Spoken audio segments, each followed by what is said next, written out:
All right, episode 15 here with George Howanitz. Welcome. Thanks, Pan. It's been a long time coming. We were kind of kicking it around for a while there, but I figured now that we're in the midst of football season, by the time I get this edited and up, it'll be good. We'll have some good takes in there. If you want to introduce yourself just to people who might not be familiar. Well, George Howanitz, obviously. I'm a teacher, and I was the football coach at Valley View. I guess track coach now. Dad, husband. Kind of been through a little bit of everything here at Valley View and beyond. So retired from coaching a couple years ago, and just coaching track now, and doing some other things around the area. So a little more media stuff. You were teasing before, I'm on the media tour, so find me on YouTube, and I'm all over the place. But that's about where we're at. So we'll get a little more in depth, I guess. Go through this, right? You parlayed it into a Romo-esque career here. You got playing. Well, he didn't coach, but coaching, and now up in the booth and doing some post game stuff and everything like that. And it's been awesome. I've been tuning in, and the shows have been really good. But yeah, I guess just from my perspective, like, you were my high school football coach. I did have my sophomore year. So you're only the second Valley View coach ever at the time that you took the job, which was a crazy story, and we could probably get into at some point. But my sophomore year, I was under Frank Pozzoli and his staff, and then my junior year and the rest of, obviously, my guys, you came in and shook things up a little bit, and it was like a whole different world with you coming in comparison. But it was awesome. It was a hell of a ride. It was a great experience. But before we go down that road, let's just get a heavy hitter right off the top here. I want to know, you could do 3 or 5 if you can't pick 3. I want to know the 5 best players you've ever coached at Valley View. Oh, that's a good one. No disrespect to whoever 6 and 7 is. Yeah, I think it's a hard question, just because I coached at Valley View for 16 years. We had a lot of good players. And I'm going to say this too, because I've always said this to people, and because I've known you a long time. But when I think coaches sometimes get way too much credit. Like we had good players at Valley View. Now, I'm not saying there were some bad years when I started. We were 2-8 and 3-7, and I think a lot of that, as I look back, I just think it was me being green with the high school coach. I think if I took year 16 and could go back in time and turn that into my first 2 years, I think or first 3 years, I think we would have been a lot better. But just trying to feel your way through, is a tough thing. But we had a lot of players that may not be big stat guys, but were good football players. Mm-hmm. I was always very impressed with that each year. But especially guys in the trenches too. When you're a casual viewer of the game, and you're you usually only know the quarterback, the running back, the receiver, stuff like that. But when you're obviously the head coach and as close to the game as you are, there's names that pop up probably in your head right now that are going through my head as well. When you really watch them, pound for pound, they were significantly better than some of the well-known receivers or running backs that might have come through the system. So I'll start with Naeem Wortman, just because he was, Penn State linebacker, and I always, to me, I don't think Naeem got nearly as much credit as what he should have gotten, because we did things with him that now they do in the NFL. We would take, Naeem was our middle linebacker, but if teams had a receiver line up in the slot, he went and guarded a receiver. We took him out of the middle, and he was our extra D-back. So at 240, at 6'3" or 6'4", 240 in high school, which at that time was just unheard of. We didn't have, and I'd have people come up to me and go, "Is he really that good?" And I'm like, "Do you watch games?" Yeah. He's making a tackle from the one hash all the way over to the sideline on some plays. He's lining up on a receiver other plays. He's blowing up a screen pass on a flare on another play. Yeah. Then he's coming out and playing offense, playing tight end, and catching 99-yard passes if you need him to. So right, he turns an 8-yard dump into a 99-yard touchdown. I don't think people have fast. any idea really how, like I said, how good he is. So he'd be definitely one. He was, and aside from all the physical attributes that he was blessed with and worked hard for, his football IQ and instincts were next level. Just seeing him, the way he would diagnose plays, and I was thinking about this in kind of prep for this meeting where like when I was going through the system with everybody else, like you kind of like become robotic at times, and you kind of disassociate yourself from like the scheme outside of what you're being told to do. Yeah. And then like you have a few years to step back from the game and you start to watch it and analyze it more. Like I feel like I know more football. Like I knew more football at probably 22 or 23, like 5 times the amount of football than I knew at 18. Because it's just like, I'm just worried about the down block I have to make. I'm not thinking about you like, worry about your job. Right. Because your feeling as a young kid is if I screw up, I'm coming out. Right. So everybody is so worried. And I think that's one of the things I was saying to you. I think as I got more into coaching, we really told our kids, certain times I want you robotic, but most of the time be an athlete. Right. Like you don't have to stand here as a defensive end and like take that block on. Like go under the guy if you're athlete enough and make a miss, make a play, And I think that was one of the things. But it's much, and it's the reason why Naeem's a coach now. I mean, he was that way in high school. He could diagnose things and tell you things, and he was very cerebral with the way he played, which I think was one of the reasons why he was so good. Right. That's how you get to Penn State. I mean, not that there's a ton of 6'4", 230 guys who could also run like a 10-900, but I mean, having the combination, he was. I have to tell you a funny story because we were talking about this. I always giggle about this, and Naeem and I laugh about this. But Temple came in. So Naeem's a Philly kid. He moves in 7th grade from Philadelphia. So Temple comes up and calls me and says, "Hey, we're interested in Naeem Wortman." I'm like, "Well, he has 20 offers already from Penn State, Florida. I mean, you name it. He pretty much had an offer." And they said, "Well, we're not going to offer him until we see him." And I'm like, we need him at a camp. I go, well, he's not coming to your camp. He's got an offer from one of the best teams in the SEC. Right. He's got an offer from Rutgers. He had an offer from Penn State, linebacker you. I'm like, you're not coming for a visit. I mean, how could you not? You're crazy. You're not Alabama. Alabama. I hate to tell you that, you're Temple, but can't play hardball when you're. But I was very that whole recruiting process for him was an interesting time, with what we got to do, but he's definitely on the top of the list for kids we had. I thought Zach Vineski, another kid for me that played at Rutgers, was he was just a tenacious blocker. He was a Gold Glove boxer as a young kid, 6'4" again, 270, moved well, and just wanted to bury you every time he could take a shot. He finished blocks at the whistle. Like his highlight film, when we sent it out to to Big Ten schools and things like that, they're like, man, we love the way he finishes plays. He was burying his helmet in a guy's chin as he pancaked him every play. Yeah, he had the gleam, as Coach Rodio would say. But he was the nicest kid off. Oh, yeah. He would he was, he'd have a conversation with you during practices on the side. He was always, joking around, but man, when that whistle went, it was a whole other, switch would get flipped, and it was a treat watching him. Yeah. Cause like sometimes like you do, even like if you are watching football, maybe at the next level in terms of like, not just watching the running back or the quarterback. Yeah. You do get caught up. Obviously, you're just watching the play develop, whatever. And then it's just like 3 seconds later, you see Zach just literally lifting a kid off the ground and burying him 15 yards down the field. It was awesome to watch. It was like child endangerment sometimes when we play some teams. Kyle Passeri, I didn't coach him as a head coach, but I got to coach him the 1 year I was an assistant. Him and I've had some really good running backs. I thought I had, and I'm going to put the 3 of them kind of in a little box here, just because I think they're so similar. Kyle was unbelievable. His vision, things he could do with his feet, just unbelievable. Yeah. Then I had, I'm actually going to put 4 in this category because I would count. I had Janasa Boone. Very similar. Great vision. Now he played. He could play all over for us. He played quarterback. He played some running back. Same thing. The feet, the moves, just game changers. So I have those 2. Then I have a couple years ago. I have Connor Hilling.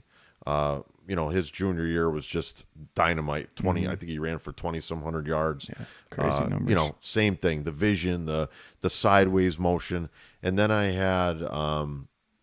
I had little Skinta, who was just, man, he was Cordish was I used to call him the Phantom. He would do things like a guy would have him just dead, tackle him. He would duck, and the guy would just miss him. Yep. Like I never saw anything like it. We played Dallas the one game. He goes to the sideline. A guy's just bearing down on him like he's going to get killed. And he just ducked. He moved his body to one side. The guy flew right over him, and he got another.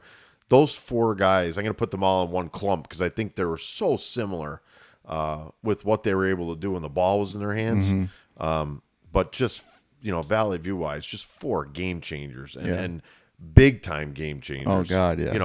Like 200 yards one game, 150 and 4 touchdowns another game. Like it was just they were Madden. Yeah.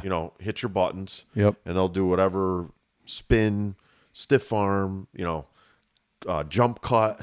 I'm glad you mentioned Kyle because I did. So I guess I just forgot that you ever coached him. He was a senior when I was a sophomore. Yeah. So like that's your first time on the big stage. And like it was literally a privilege watching him practice every day because first of all, he didn't say boo. Nope. Nothing spoke. Ever. And he would run. I actually just heard. He would mumble things. He'd say things. He'd have the mouthpiece in your ear. Remember, and you never knew what he was saying. But it was usually some kind of one-liner. Everybody else would be giggling, but he was all business. Oh yeah, all business. Every single rep he got, he was sprinting 25 to 30 yards through the hole, full bore, and it was to like you said, his vision, the way he would cut back. It looked like when you watch these national highlight films of like some of the best running backs in the nation. Yeah. It was truly that. And like, I didn't know for the longest time if I was just clouded in my vision of him because, again, I was a sophomore. He was a senior. That was my first exposure to it. But like now, after watching high school football for this long, the only person I've seen come close to him around here is Joe Claiborne. Yeah. In a different way. I coached against him too. I mean, he was a little more of the power. Yeah. I think Kyle was a little more of the finesse, but same. All these guys we're talking about could take over a game. Yes. In their own way, they were able to do, they were able to do that. And I mean, I'm even going to say like Janasa when I said he played quarterback too. Like the one year we played Berwick twice. The one game we didn't throw at all. We rushed for 500 yards on him, and he had a good chunk of that. Then the second time we played them, we threw the ball 50 times, and he was the guy. So what they're able to do, I think, like I said, from that start to finish, just they're the guys. I mean, you need guys like that to win games. I mean, it's just the way it is, right? It helps for sure. I know. I like coaching.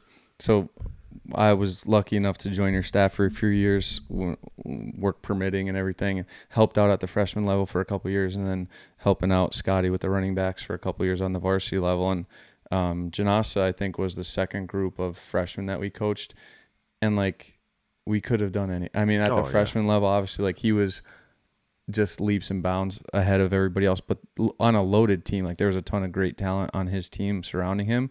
But I could vividly remember, like, I would screw around because I was only like 25 years old helping out. Like I would run sprints against them early in the year and cover them every once in a while to give them a little bit of a better look. And then, so like I was, keeping up with them, giving decent looks, like just screwing around at practice every once in a while. And then I remember it was one of the last practices of the year. He ran a post corner on me and like got me bad. And like, I'm no athlete by any means, but he's a freshman and I'm 25 years old. And he like shook me. I'm like, oh, he's going to be unbelievable at the next level. And he was immediately. He came in again, another one, like super high football IQ, like his instincts and like we didn't even talk about how good he was defensively too. No, he was every bit as good at a corner spot. Yeah. And again, we let him freelance a lot. But same thing. He's playing at Wagner now. Corner at Wagner. So he's, these kids are legit. And like all these kids you're mentioning, I just realized all of them who played at the next level all became captains. I'm pretty sure at the next level. Yeah, I think they were. Zach was, Naeem was at one point, I think, right? And then I think Janas is now. Hilling will have a chance. I mean, he's getting some reps. He's at Lehigh, right? He's at Lehigh. Yeah. That's awesome. Yeah, and then just Mason was, like you said, just a magician in his own way. Like, wasn't the fastest, wasn't Small, the biggest, but just like, had that wiggle where he just got out of things, and it was like that forever. Yeah, I mean, it was just, it's some of the kids, it's just in their DNA. I mean, you can't teach a lot of that stuff. Yeah, I mean, but between his dad and the Castellani blood, there was a lot of good genetics floating around for Mason. Yeah. Then, Anthony Mangoni, I think, is another one.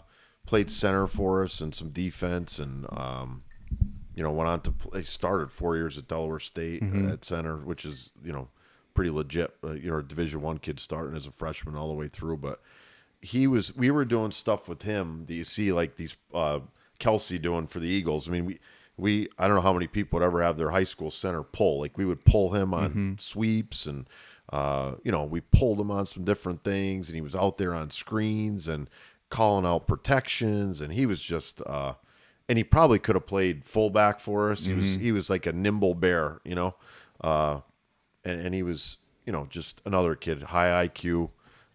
We used to pick on him. He was in like the cabaret, he was in the band, he was in the plays, he did everything. Like he's the total all around like student athlete, but just same thing. If you needed a block, he made it. If I said, "Hey, I need you to go in at receiver and catch a ball," he would have run right in and played receiver. So he was good.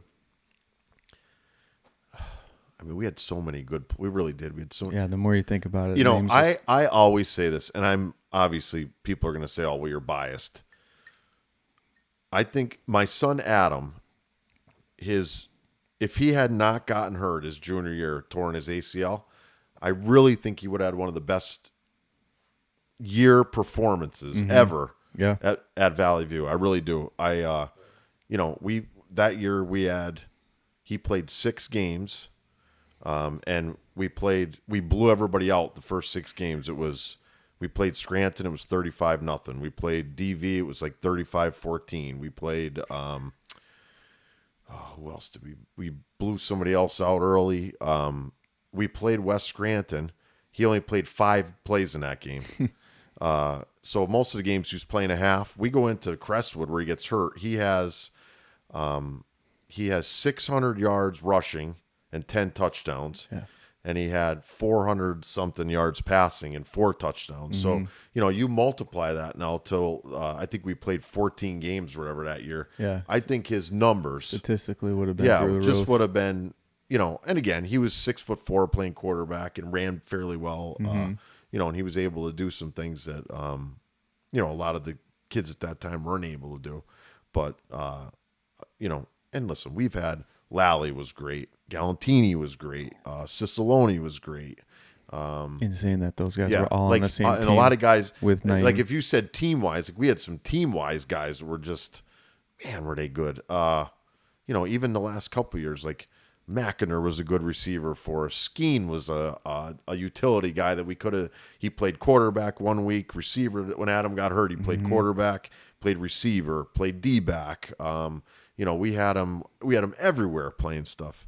So we've had so many of those guys that were just. I've always been impressed, and I've always said this to people. I can't impress it upon people enough, but we've had so many team guys. Like that's really, I think, what makes the Valley View team so good. We had so many guys that didn't care. Yep. How many times? Now, I'm going to say this: the years we were bad, we had guys that cared about all that stuff. That was I think, to me, the difference. But the teams were our best teams. They didn't care. Right. I carried it 5 times one game, 10 times another game. Who scored the touchdown? They just wanted to win games, and not only win games, they wanted to kill teams while doing it. Yep. And that's what I think one of the things that's lost in the shuffle a lot with why Valley View teams are so good. I think it's not so much the coaching and some of that; it's the attitudes that we had. And I think to your point earlier, I think figuring out how to handle those personalities and potentially weed them out early is something that like I witnessed you get very good at, where it's like number one, it snowballs on itself because there's just an expectation by year 4, year 5. It's like George doesn't put up with that shit. Like it ain't gonna work. Like you're gonna be either on the sidelines or off the team if you act like a selfish asshole, basically. But that's like some of those growing pains where it's just like, I just think you have to. I mean, it was tough sledding early. You know that. I mean, I had Facebook posts up year 2, get rid of them. I had just, and mainly a lot of it was because of, how people perceive that I got the job, and then you get the job and you're not lighting the world on fire when you get it. And it also comes in, not, it's a blessing and a curse, but like you're stepping into a situation where everybody's only used to one head coach from 1969 till 2006 or whatever the year was. And it was a pretty damn good run. Oh, yeah. And like, was it time for a change? Yeah. But like up to that point, it's like 300 plus wins, winning percentage, probably 75 plus, whatever. But it's like, yeah, you come in and you have that adversity early and people start chirping because it's just like everybody's, what's the word? Like reluctant to change. Yeah, well, sure.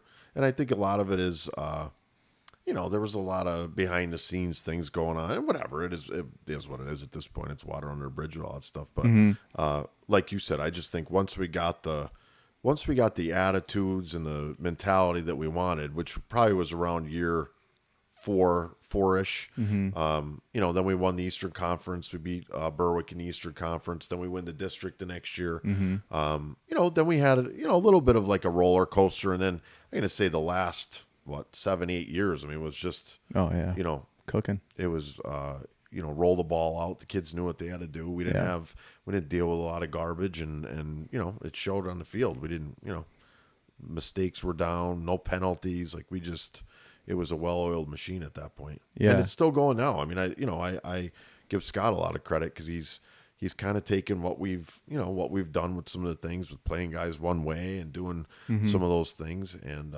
it's nice that you guys were able to transition it that way too, where Scott has been on your, how many years was Scott on your staff before? Yeah, like 5 or 6. And then, so it's like it was he nice. sees what works, and I'm sure he has his own ways of doing things and changes things here and there. But hey, if it ain't broke, don't fix it. For the most part, keep 80% and change 20, whatever you want to do.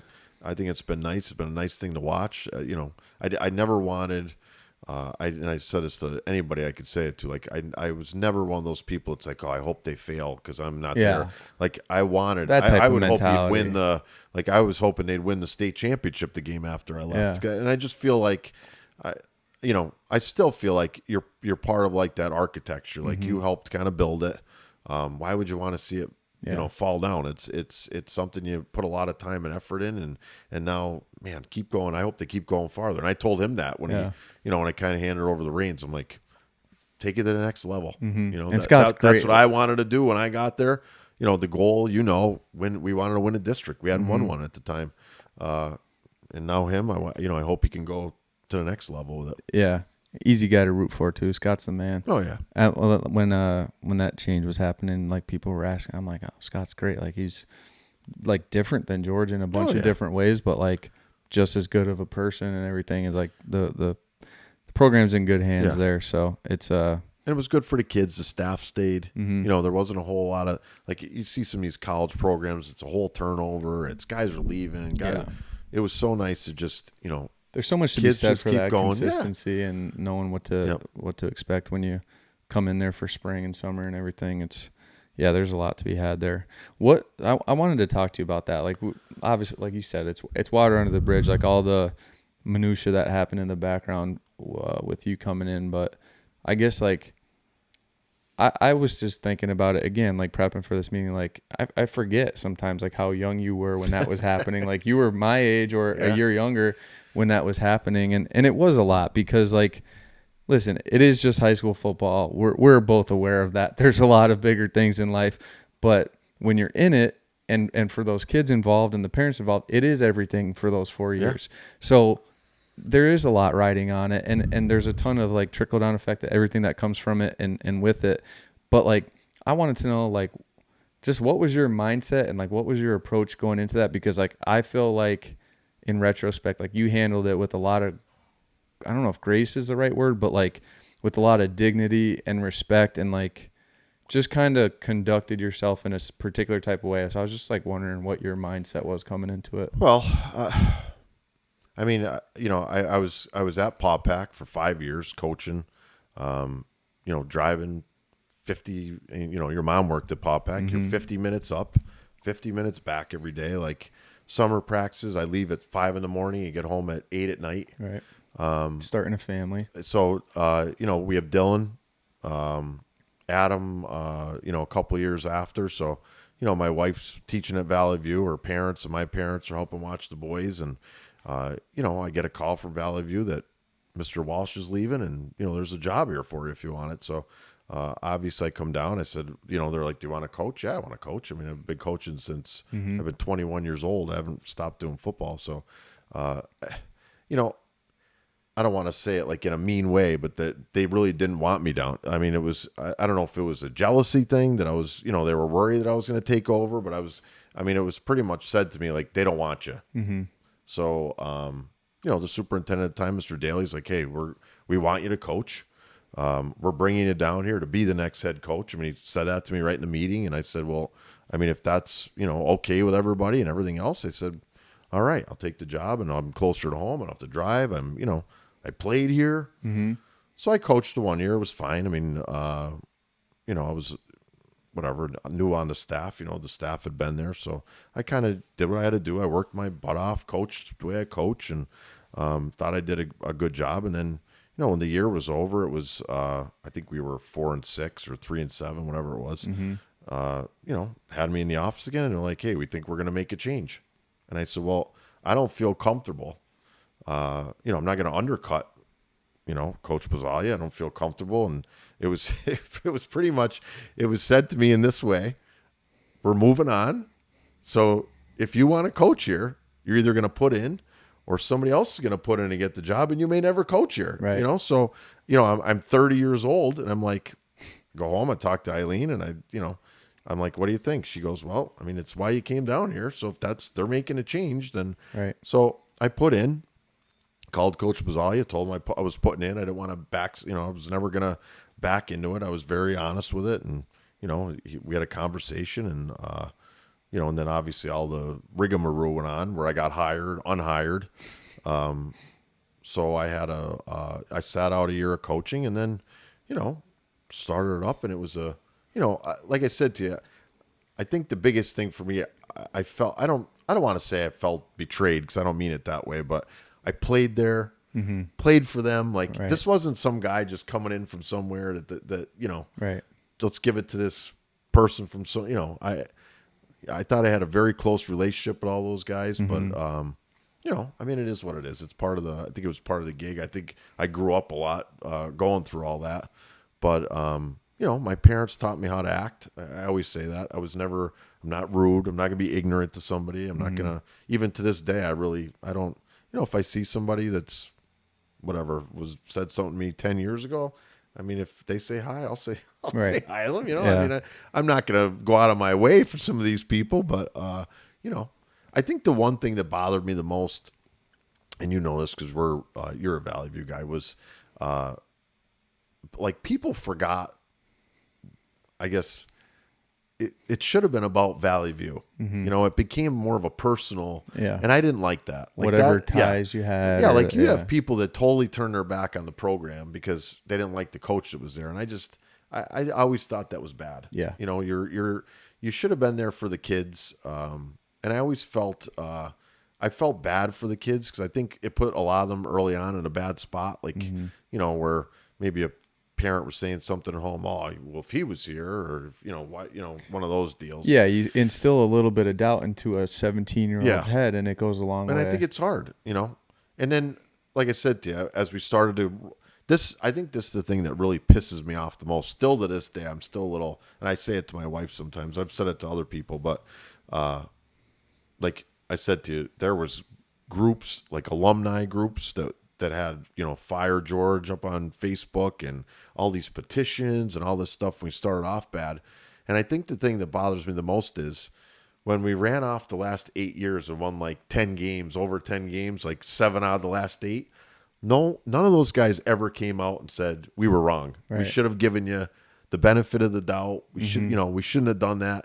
Like that to me, I think takes a lot more, Yeah, that's a true courage character. Yeah. I've always, so some of the, like I'm saying to some of the guys that I don't even associate with, there's some of those guys were the authors of some of those letters, but not an author that says, hey, we screwed up. You know, at the end of the day, you can say what you want. I did a pretty good job there. Yeah. You know, I mean, we look at the numbers. We put the school back on the map, which was, you know, I don't think on the map for the, 10 years prior to me getting there. You know, you go back in history, look at like 10-win seasons. They had how many they had. Not many. It wasn't as many as you think. And then, like I said, the last 6 or 7 years, I think we had, 6 or 7 of the 10 years was like 10 wins. The expectation. 4 district championships. Yeah. I think opportunities that we could have gone on in states, we just ran into like the wrong teams at the wrong time, Which is a whole nother conversation, which I definitely want to get into because it's like impossible to compete with some of those teams. But I mean, I was put in an impossible situation, and I'm going to say it in the true Cougar way, I busted my ass and we got out of it. Yeah. I mean, that's what was instilled in me when I played there, and that Cougar pride and all that. And then, I felt like I was the poster child for Cougar pride as we went through that. And then, even now to this, I'm a Valley View guy, and that's, like I said, I'm not going to root against anybody or tell, anybody kind of the way it went for me. But I was happy that Mr. DePasquale always said to me, our AD, he would always say, pal, make sure you get out before they want you out. So, I think I was in a good position, stepped out when we were on a high, and was able to hand a team off that was going to be good coming back. So that, Scott didn't have to worry about going 0-10 the next year and dealing with the same kind of crap. Oh, what if George was here? If George would have stayed, just go to the district final. Did fine, had a great year. They'll be in the district final again this year. Yep. Hopefully they can win it. And then, I've kind of like ridden off into the sunset. I've stayed away from everything. They need help. I'll gladly, anything they need. But I've been very hands off and just, here you go. On the media tour. Yeah. Yeah. No, that's why I was so curious, just because, like I said, like you were young, and like there was a lot of BS that came with it. And it however you want to look at it, small town BS, high school football BS, politics at the school, this or that, the other thing, it's a lot to handle. So I just feel like you really went through it a certain type of way. And, again, like I said this with Lally when he was here, but like you never preached to any of us, like in terms of like the way to conduct yourself, like maybe a little bit here and there, like obviously like as a high school football coach, like as a head coach, like you are a mentor and you do get snippets here and there, but like you were more of a like lead by example type of coach in person. And I don't think you don't even always get to see it, but you don't realize it until 4 or 5 years later, like myself and Cal and everybody who were, but Mitchko and everybody who, but like you did set a good example in how to, like you weren't in there bad mouthing anybody with all the bullshit. Like when you had plenty of ammunition, you could have been firing off like, F them, we're going to do it. Like it was just keep it right here. We're going to do our shit, and we're going to get it done eventually. So I just give you credit for that. I just always think as a coach, I always try to coach the way I parented, with my kids. And obviously, like I said, as they've gotten older, I've changed a little bit. Like I'm not going to say I've changed a little bit, because I probably changed a lot from my first year of coaching to my 16th. But I just wanted guys to be good kids. I think that was the one thing. And it's nice to see, because I think for the most part, if you look at by sheer number of my kids that have played for me, like where they're at, and when I see them, I'm not saying everybody's in a good place. I don't mean it that way, but they're not like disrespectful, arrogant, just mean, like nasty people that you wouldn't want to be around. Yeah. Like I still see a lot of the kids, and they'll still come up to me and, hey, how's it going? What are you doing? I'm doing this. I have kids. I have, we don't have a lot of, we don't have people from my teams that are, in the newspaper in jail every week. We don't have, and I'm not saying that that's because of me. I don't mean that at all, but I really think, but even if one it's of the things we 10% tried of the doing reason, that in that program, that family type of atmosphere, I really think it does kind of rub off, and even the kids that didn't know how to do it the right way learned how to do it the right way, because most of the kids did. Yeah. And they'd be like, hey, he can do that. Maybe I can, Right. And that's what I think. The one thing that I was really happy about my 16 years, I think we really and it got that. stronger as the years went on. Yeah, like definitely.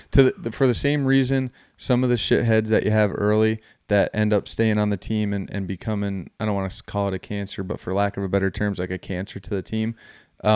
Those kids did get weeded out of the program. Yeah. And it's not that you were kicking them out the door, but it was if you came in with that mindset as a sophomore, you didn't leave with that mindset as a senior. And that's why the success came and everything. Like it was a snowball effect. But yeah, like just and it was you and the whole staff. Like the guys that you allowed down there as part of your staff, like the way, at the time, like when we were there, like Dylan and Adam were so young, the but water like boys. Just seeing your wife Eileen come in with them and the way you interacted with her and the way you were with the boys, like it's so subconscious. Like we're not paying it, like you're not thinking about it as a 16-year-old, but then it's like it's in your psyche then going forward, and it's just like, oh, like that's how you be a dad and have all these other responsibilities on top of it, because like it is a huge time commitment. Oh yeah. Nobody's gonna argue with that. Like when you run the numbers, like whatever paycheck you're getting to be a head high school football coach, if you break it down by hour, you're probably making less than 15 cents an hour. Yeah, that's not much. So like nobody's doing it for the money, and it's an extreme level of responsibility to have potentially 50 young men under your tutelage and put in that level of time with them. So I think it was nice. And with you guys, and as we moved through, like you're saying about my kids, like Dylan and Adam will go down there, and they were like just consumed by you guys. Yeah. It wasn't like get them out of here.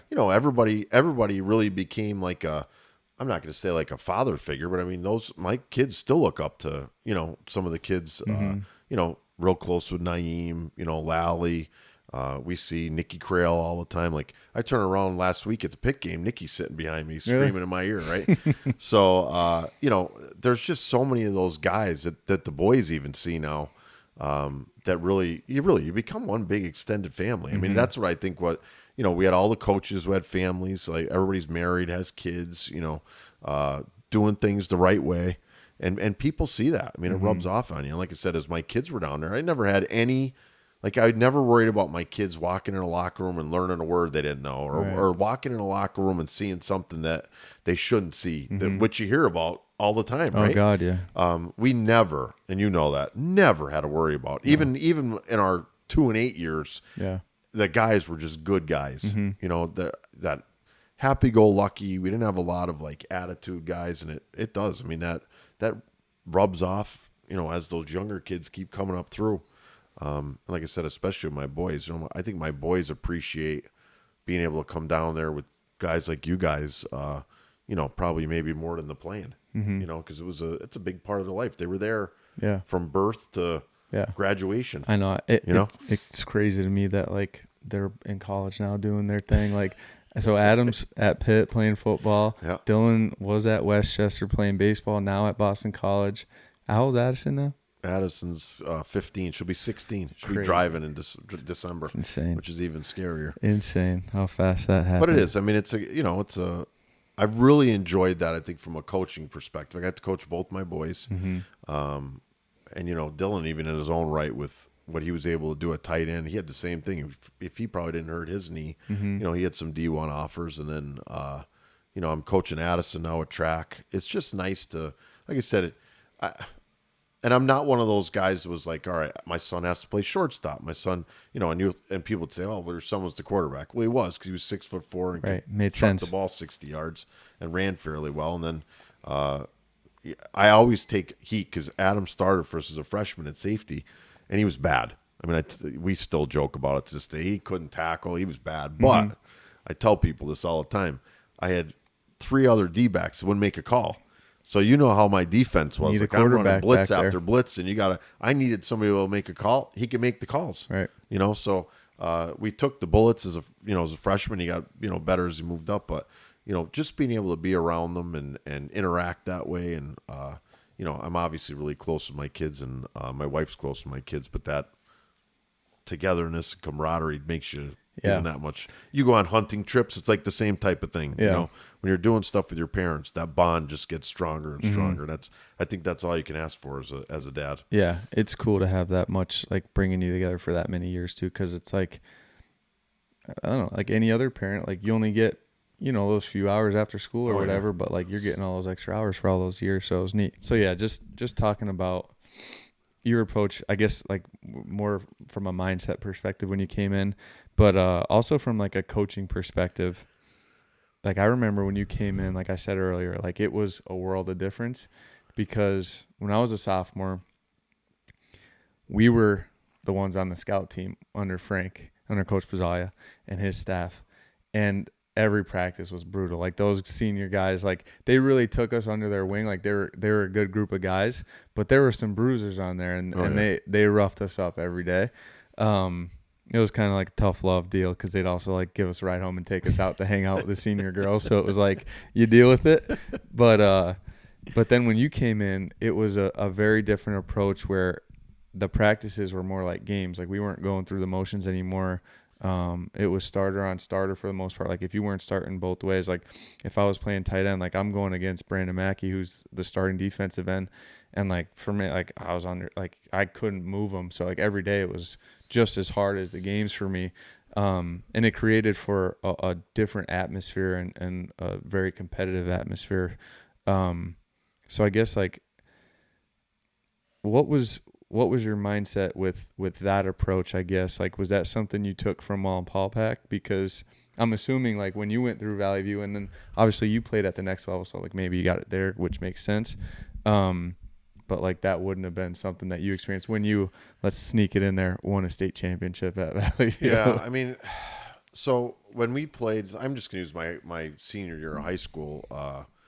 I mean, almost the whole team went both ways. So you know, when you had practices, you were constantly going against like scout team guys, which was fine. I mean, you know, but it's not the same as, you know, as a game situation, obviously. So then, you know, I go on to Bucknell. I see the way practices are run there, which I learned a lot from, especially our last set of coaches that I had there, Coach Gadd and you know, Coach Katulski were like two guys that really, I think, shaped a lot of what I did. Then I go on to Western Maryland, and I have a defensive coordinator there who's like a Maryland legend. And I pulled a lot from him, like what he would do. And then our head coach was our OC. I pulled a lot from him, like things he would do.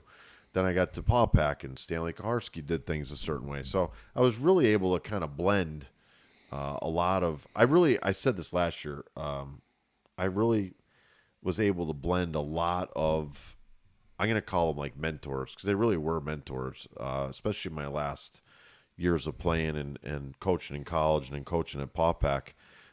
Really able to kind of lean, I'm not going to say lean on those guys, but really take a lot of knowledge from them and see what works, what doesn't, you know.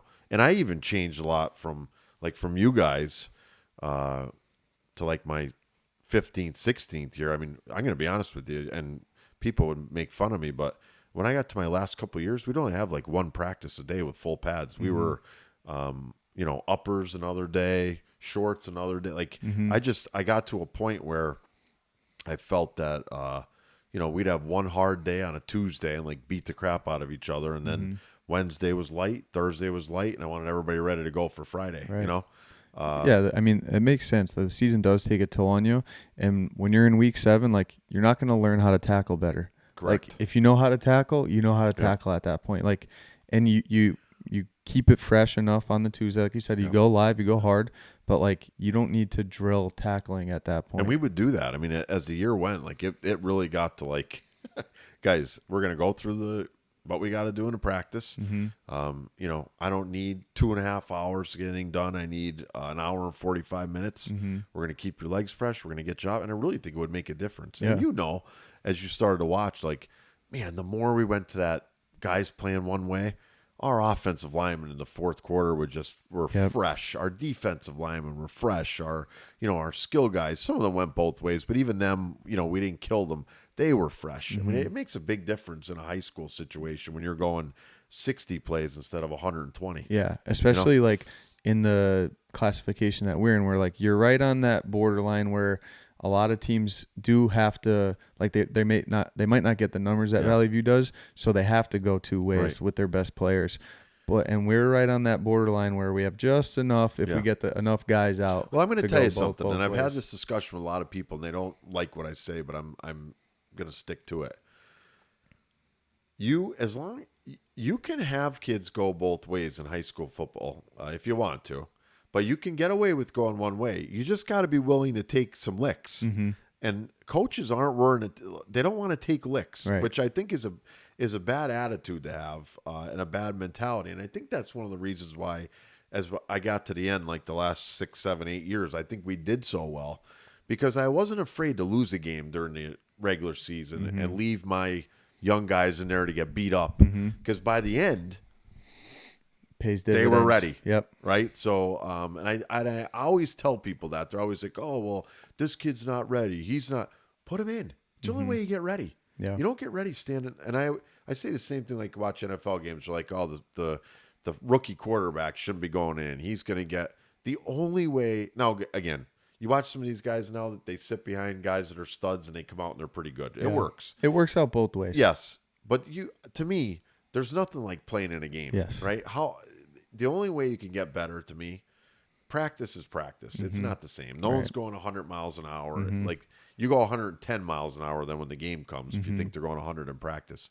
So I just think the more you could get those reps out. I used to tell my coaches, I'll be like, "Oh, we got to just get me in the playoffs."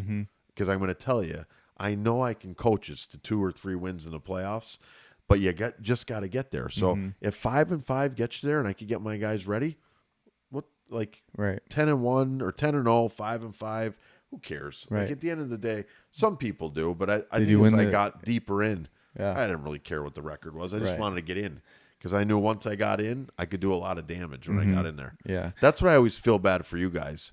One of my big pet peeves with high school sports that burns me still to this day, and I don't even know if you know this. So when I first came in, we're a AA school playing a AAA and 4A schedule. Like the school literally threw us to the wolves. Like it was deals they had. Yep. The football team always had to play up so other teams could stay in certain situations. And I always felt bad because there was years we'd beat the team that would win the district in AA, but we didn't even get in. I know. And beat them handily. Yes. Yeah.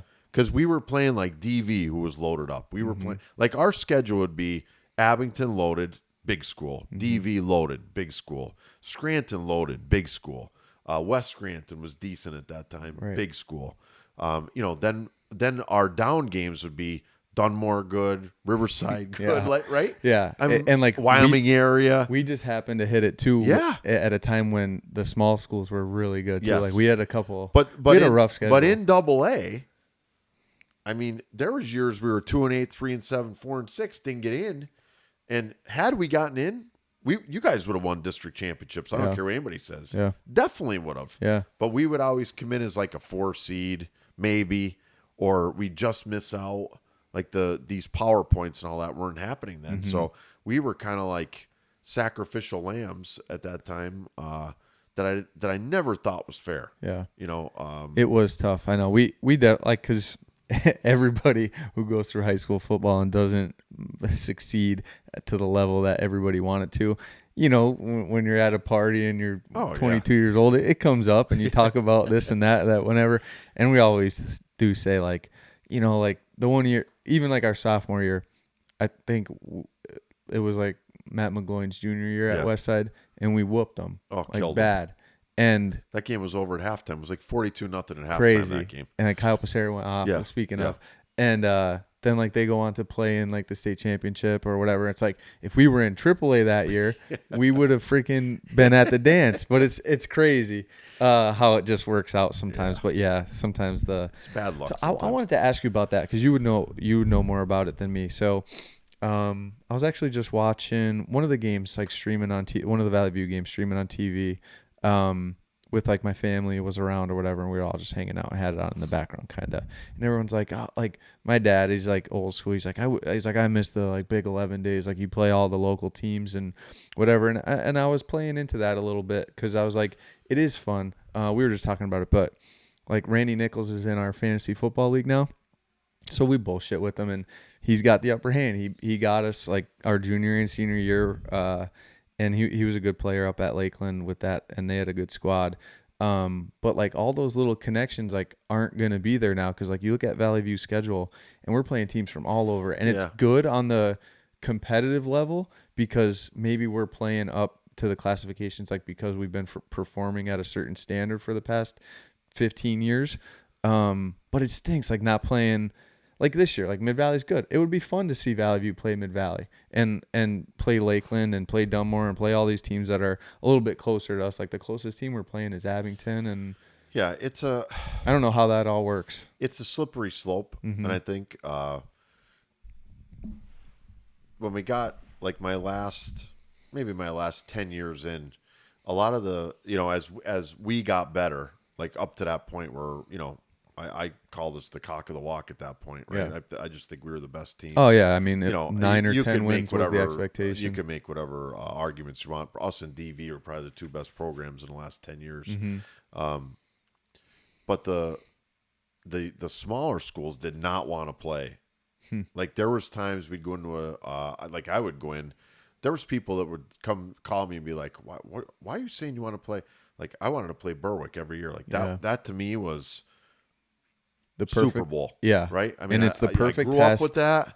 It was like that environment, that history, that Valley View versus Berwick history. Like I used to beg.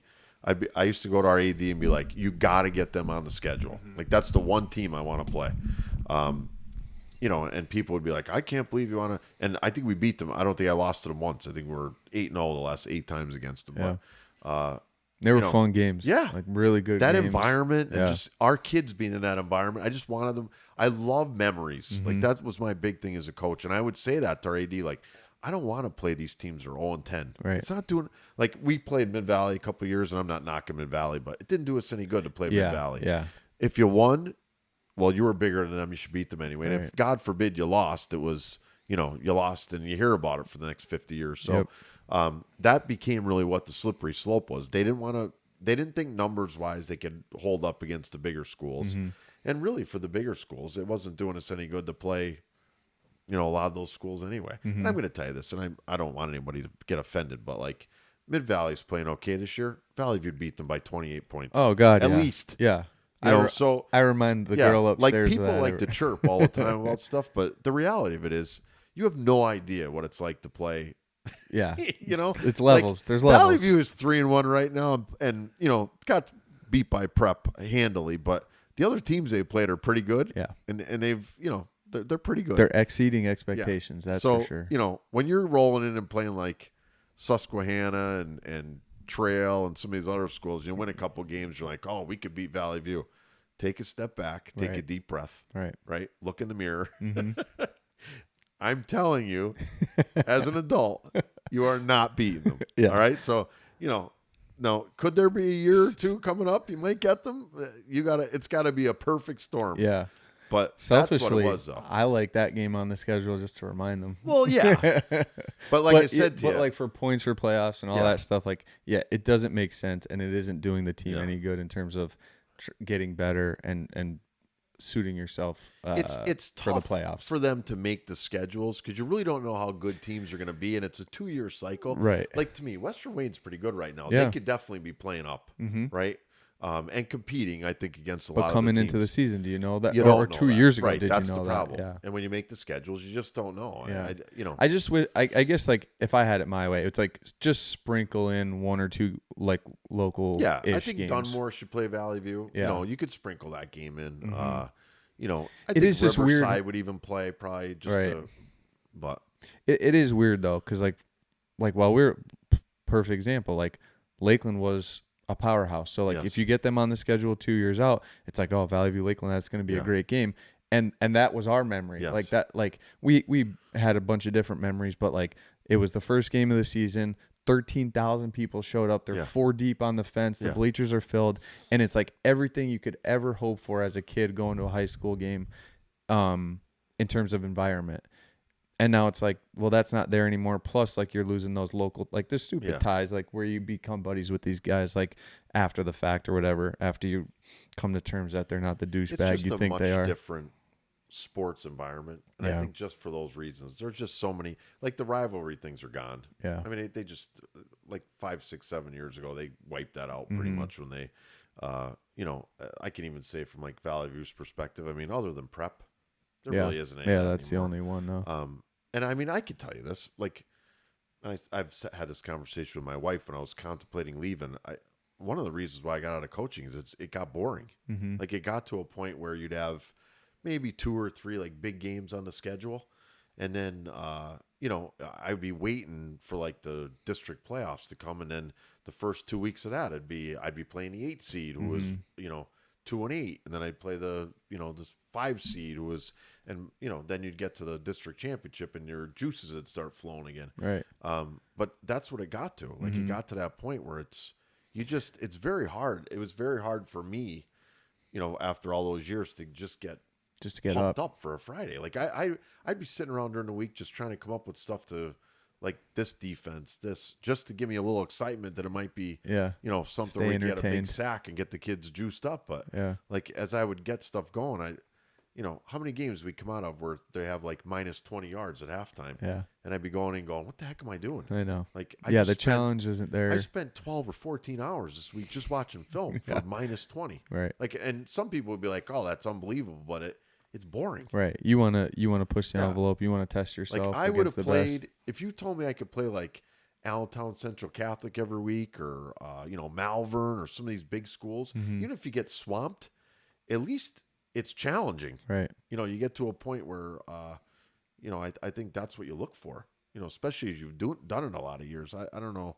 And like then it's like twofold. Like, so in the situation that you just described, like, you're only getting up for 3 games a season before the district championship, and then in the back of your mind, you know, realistically, like, if we're being honest with ourselves, it's a slim chance we're ever going to win a state championship competing against private teams. Yeah. So it's like, how do you so it's not like you could even play towards that goal, because realistically you just know what you have and you know what they have. Yeah. They're sending 14 kids D1 because they, for all intents and purposes, they could recruit for football, and then we're expected to compete against that at a school that has 300 male enrollment. Yeah. Like, how the hell? It's tough. I mean, it's like I said, I used to, like, the coaches used to make fun of me because I'd be a wild man on the weeks where we played like what I thought was a bad team, because, you know, you had to get your kids pumped up because they knew they were bad, right? Yeah. So, and then I'd be much calmer when we had like those kind of games, because you just, you know, you wanted your kids to stay even keeled. You knew they'd be pumped up enough to get there. But it's a tough. I coached my 2 best games. I think I coached. Another reason why I got out of coaching. My 2 best games I think I coached, we lost, and I'll never forget. ACC. I mean, we had 600 yards of offense and 40 whatever how many points, and lost whatever 62 to 48 or whatever the heck it was. Easily the most exciting high school football game I've ever seen. You want to talk about a game being at, like, packed? Yeah, that place was rocking. Yeah, right. I mean, that was like a college, and it was playoff game. It was just march right down the field with us, just pounding the ball, like run for, I'm making it up, 350 or 400 yards. And then they would come back and throw a touchdown in 4 friggin' plays. Unbelievable. Yeah. Right. So, and you know, the respect we gained, I think, from that game, that they didn't even think we had any reason, to, you know, to even show up on that field and be, you know, play on that hallowed ground that they thought it was. You know, I thought was I still have people, like, when I see them, they're like, that game was the greatest game I've ever seen. And then the second game was the Bishop Shanahan game 2 years ago. I coached defense in that game, and that's the year Adam got hurt, so we were kind of scrambling guys around, and we had a chance to win at the end of that game. And I think we would have made probably the Eastern Final. Both of those games, I think we would have made the Eastern Final had we, you know, won those 2 games. But I remember going home and saying to my wife, like, Eileen, the 2 freaking best games I coached in my life were L's. Yeah. Like, where am I going to go from here? Yeah, I don't know what to do. You just get discouraged. I know. Well, it's not even I don't even know what the emotion was. It was just, man, like that's all I got right there. Yeah. And we still didn't have enough to Right. beat All some you of those got teams. with good teams too, and it's it's just I know. Do you think like something has to change format wise? I wish they would change it. Florida just went, I think, to a great format this year. My brother lives in Florida, so he keeps me up with the Florida games. But Florida went to a private school playoff, and class has nothing to do with any of it. So they take the 16 best teams from the private schools, and you're seeded 1 to 16. That's cool. So you could have a 6A playing a 1A in round one, which, I mean, think about around here. Like Aliquippa is technically a 1A school. Leave them in their thing. You'd have a 1A. Maybe they might be playing St. Joe's Prep. Yep. The first round of the playoffs. Oh, my God. Who wouldn't want to see that game? Yeah, it would be awesome. Right? Because ultimately classification doesn't matter at that point. Like you're not limited that, by it shouldn't. geography. So No, you can go get whoever you want, right? I mean, it's up to you. some of those. No, I don't think Aliquippa is a private school. I'm just saying a school like that's like a single A, like dominant. There's so many private schools around, and even prep. I think it would actually help them out a little bit too with, if they did some of that. The other things that a lot of states are doing is they make you bump up a classification if you are. So if you're, classified as a 3, they bump you up to a 4 if you're a private school, which, whatever. I don't know if that changes anything or not, but I don't know why they wouldn't change it. Yeah. Like, I know I've heard some things that, they'd get a lot of lawsuits and they don't. But to me, the PIAA, all they're worried about is making money anyway. They don't care. Right. So you double the playoffs. Right. You could double the gates. Yep. You could use the money for whatever you wanted to do with it, and I think run the playoffs. That Florida approach is interesting because, I remember being in college and you meet people from Jersey and whatever. Like I was in Philly, and it's like, yeah, we won the state championship in Jersey, and everyone's like, they eye roll because it's like there's 16 state champions. So it does get diluted a little bit. Where with that approach, at least you're not diluting. If you win a championship, you earned it. You're legit. You're winning that thing. It's legit. So they have a public school and a private school, and they, they let it roll. It's a cool way to do it. I'd love to see those games. Yeah. Oh God. Imagine, for whatever 4 or 5 weeks. It'd be awesome. Seeing those heavyweights play, they're my brother. There was a team down in Jacksonville a couple years ago. They had 22 kids, D1 signees. Think about that. That's insane. Can you imagine seeing them play another team with 22? Yeah. They'd be watching a college football game. Yeah, that would be awesome. But I don't know if it'll ever happen. Yeah. But I think that would be a cool way to do it. I hope it does. Because, to not even have the dream of winning a state championship is tough. It is. It's tough. I think the only way, around here at least, a small school has a chance. Yeah. Trail Wyoming area did it. Trail did. And even Dallas getting there in impressive. 4A, it is. But everybody else has to be down. They hit Imhotep down. Right. Yep. They hit, some other teams that are usually up, down. So if you can get your team aligned, which you have no control over that. I've said that even with our district championship teams, 1 year, one way or the other, they're playing 4 more games probably. Yep. But again, obviously you can't choose that, but you just got to hope the stars align. Yeah. We just never had the stars align. Yeah. some of those teams, I think there was 2 years in a row or 3 years in a row where we ran into Imhotep, and it's just Well, even the year we played ACC with Naeem's group, we go one more year, which Abington won the district the next year. I think we make it to the state final. The teams were down. Abington beat Allentown Central Catholic that year in the first round. They were down. They weren't very good. Yeah, after that team. Then they won. The best Pennsylvania quarterback of all time. Lose him, you're going to go down. They won a couple games after that, but our team would have smoked that Abington team, because we almost beat them with the next year's team. Right. I think we lost 14-12 and whatever else. And we lost Tyler Phillips that year to his ACL, who was as dominant a tailback as probably I had too. Yeah. Yeah, there was a lot of good tailbacks that ran. You just go through the years. It's and historically at Valley View, the amount of tailbacks that have come through are crazy. Yeah. But yeah, I know that's a rough deal. I feel like everybody's starting to complain about it more. I think it's also recency bias. You lose to prep a couple times, and now everybody wants to change. It's complains about that. Yeah, well, nobody was saying a word when we were beating them. So it's you can't have it both ways. Yeah. So going back to your playing days at Valley View, how much, like, if you take a true step back, current day, you're married to, I don't know if you and Eileen were high school sweethearts or whatever, but like Valley View girl as well.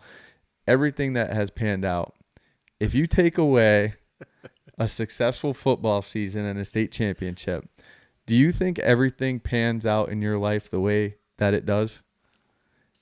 Like, would football still be your career going forward? I think so. Obviously, you're a teacher first. Yeah, so I'll give you just a quick little backdrop. So obviously, and a lot of people don't know this, so I grew up in Montrose. I didn't move to Valley View until I was a sophomore. So my mom was taking over helping my grandfather with the funeral home in Jessup. My dad was still teaching in Montrose, so they were like, hey, you can either go down and live with your grandmother in Jessup for a year, because we're coming down the next year, or stay here in Montrose and play out one more year and then go down. So, I mean, at that time, I was like, well, I'll just go. I'm a sophomore. I'll give it a run, and it worked out. It was perfect. I made a good decision. My parents were great with it. They helped me with the decision, so it was good.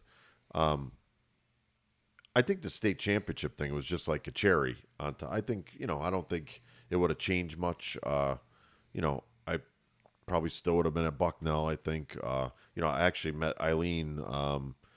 I was at Bucknell and she was teaching at Valley View already, and we met at a high school basketball game.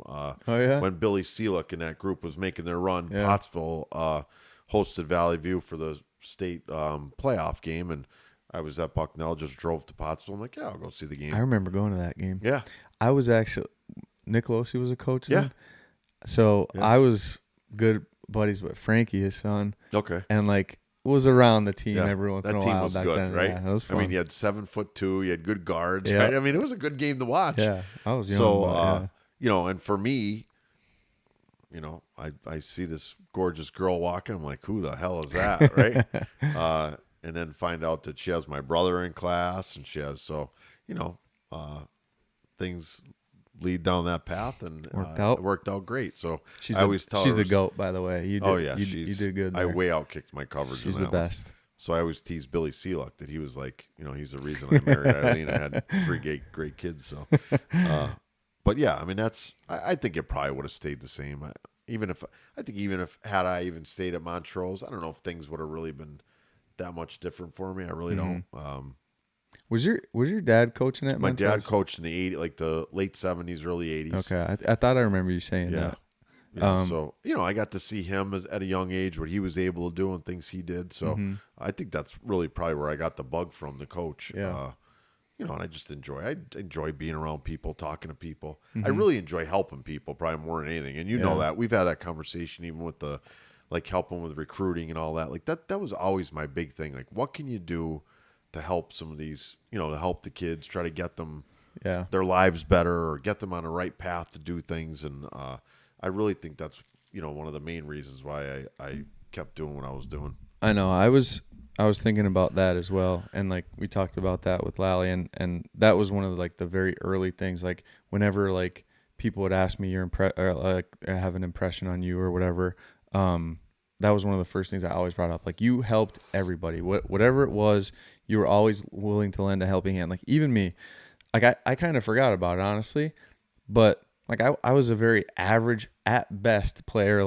Not really, we as a player coach relationship, we were close as just like anybody else, but we probably became closer much after my playing days under you.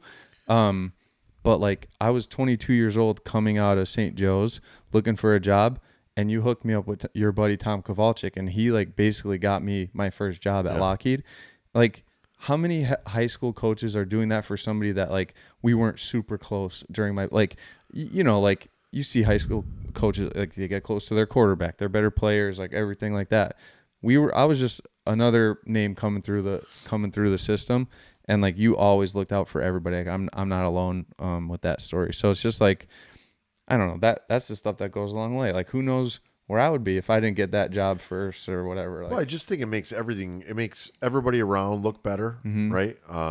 And I think at least for me, my mentality, I mean, anything you could do to help somebody out to better their life, why the heck wouldn't you want to do it? I never understood the, when people were done playing for somebody, that person like either wouldn't talk to you again or wouldn't help you. I don't understand why you'd want to do that. Yeah. Like, I still to this day, I mean, you need anything, or Kyle Calcino, who I work with now, needs anything, or Mitchko, or any, like a lot of the people that coached with me, yeah, I'll help with whatever, whatever, I'll help whatever I can help with, And that's like, I don't know, like that's, you call it reputation, call it invisible PR, but like you do all that stuff that, people don't always hear about or see, and you don't get public recognition for, and you might only get judged like while you're coaching on your wins and losses, and luckily that ended up working out for you as well. But like that, all that stuff happens in the background. You have all these touch points with all these different people, and then you have people go to bat for you when you're not there, like when you're not in the room. Like who are the people willing to stand up and go against the grain if somebody's talking shit on you, and you're like, you know what, you're actually wrong, like you don't know shit, and this is the truth about George or whoever.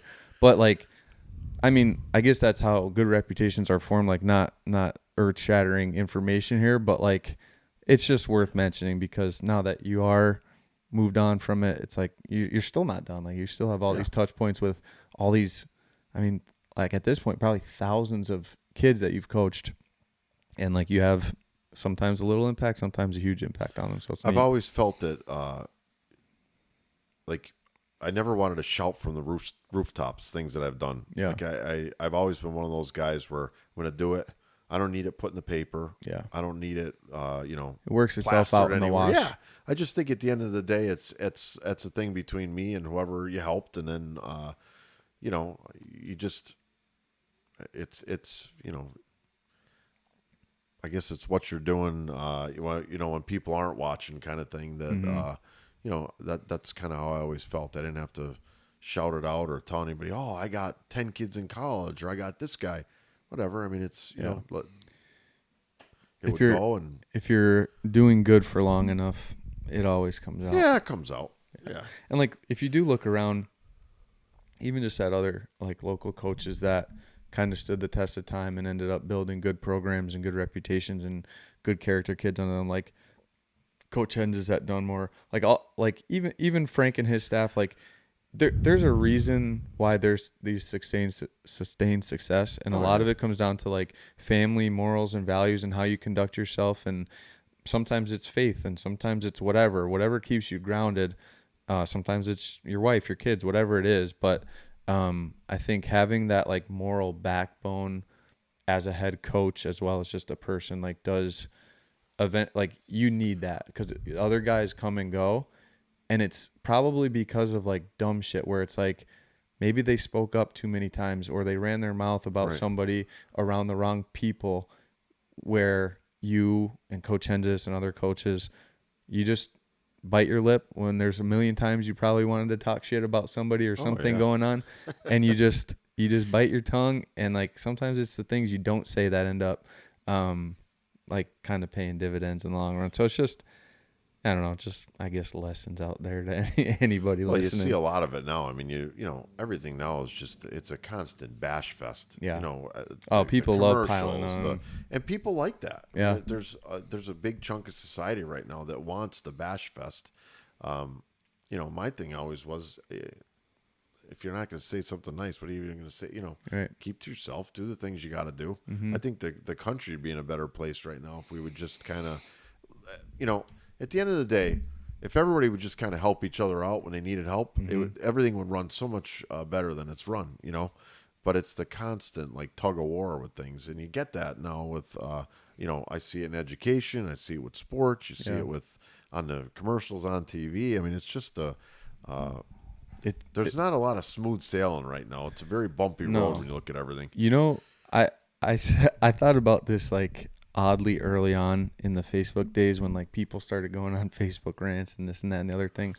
But social media has just provided a platform and a microphone to people who have no business ever being behind a microphone. And it's just like, no, there's a lot of microphones. There's too many, and like, and it's hard to filter through that, and also like the barrier for talking shit or complaining or dividing people is just lower than it's ever been, because even like I heard somebody talking the other day, they're helping out with like their kids' softball youth program or whatever, and people like they have a group chat. I don't know how it all works. Like I'm not involved, like how it's changed since we went through or whatever. But like there's a group chat and for scheduling and this and that and everything. And now like that line of communication is there for parents to complain to the coach about their kid not playing, where otherwise it used to have to be a face-to-face interaction. And 8 out of 10 times you're never having that interaction. No. But when you could text it to them, it's a hell of a lot easier to do it when you're heated at the end of the night because your kid's crying or whatever. And like, I don't know, like it's just not a good thing in my opinion. Tough. I mean, it's one of those things you got to kind of, wade your way through a little bit. And I had that a little bit even at the end. I told you I'd have, on a Friday night, we'd win a game by 30 and I'd have somebody complaining that they didn't play enough. I mean, and I'd be like, I'm going home with my kids. Right. And that was always my answer. If you if you don't like it. That says everything. My answer all the time to parents at the end was, if you don't like it, your kids can find something else to do. Mm-hmm. They don't have to be out here. Plenty of other sports. So there's other things they can do. Right. I try to do the best you can for each kid, and that may not be what you think's the best thing, but you're not getting paid to be here and do this either. Right. So. And you also don't have the visibility to everything that goes on and how they interact and how what are they doing in practice? Right. What are they like? I even say that to Adam sometimes too, and Dylan with playing college sports, because obviously in college you're not, if Dylan doesn't pitch when I want him to pitch, I'm not calling the coach and saying, Dylan should have pitched in that, that third inning when there was 2 guys on, and it's just not the way it works. So if high school sports would trickle down a little that way, I think things would be much better. But I think it's going to get worse before it gets better with most of the things.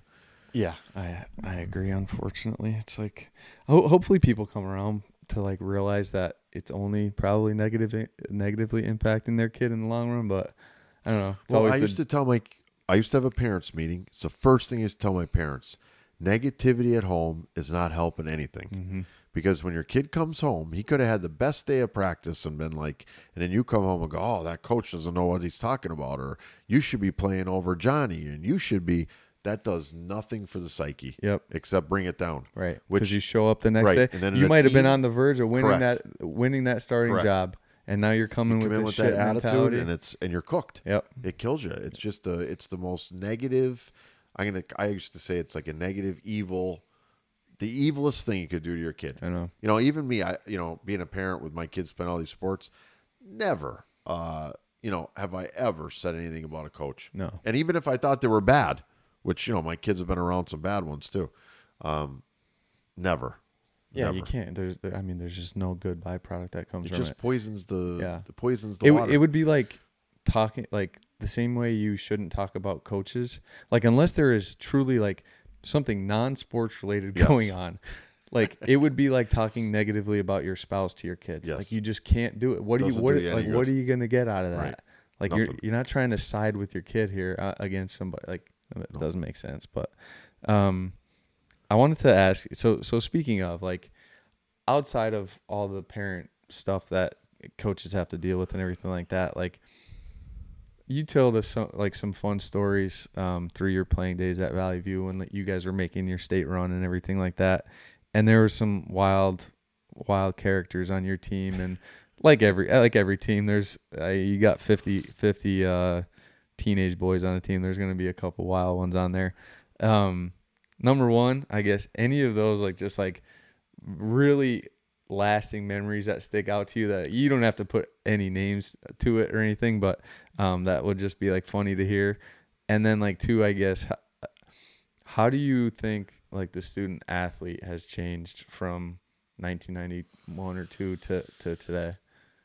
Do you want like people that I played with stories, or do you want there's I coach stories, or what would you, or a little bit of both? I can give you a lot of so good I ones, think guys that you played with, like, I don't know, those stories are fun, like thinking back to the 90s and like just because there's, for me growing up here, like I was thinking about that when you were saying like you didn't grow up like as a Valley View kid or whatever. Obviously now like your fabric is woven into the history more so, and your kids went through it, but like growing up, like going to a Friday night game as a kid was like everything. Like I would remember, I could vividly remember, and I almost just slipped on a name, but like we'd be riding the bus home from 5th grade, and all 48 seats, everybody would be banging on the bus, just doing like Cougar chants the whole ride home.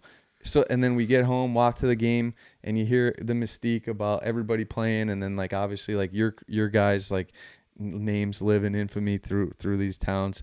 So like then like getting to hear some of the stories, like I remember one story that you told, and you could tell it better than me because it's been a while, but I think it was like the night before the state championship game, somebody came into your room when you guys were in Hirsch. Yeah. I don't know if you want to share it or not, but like there's some wild shit going on.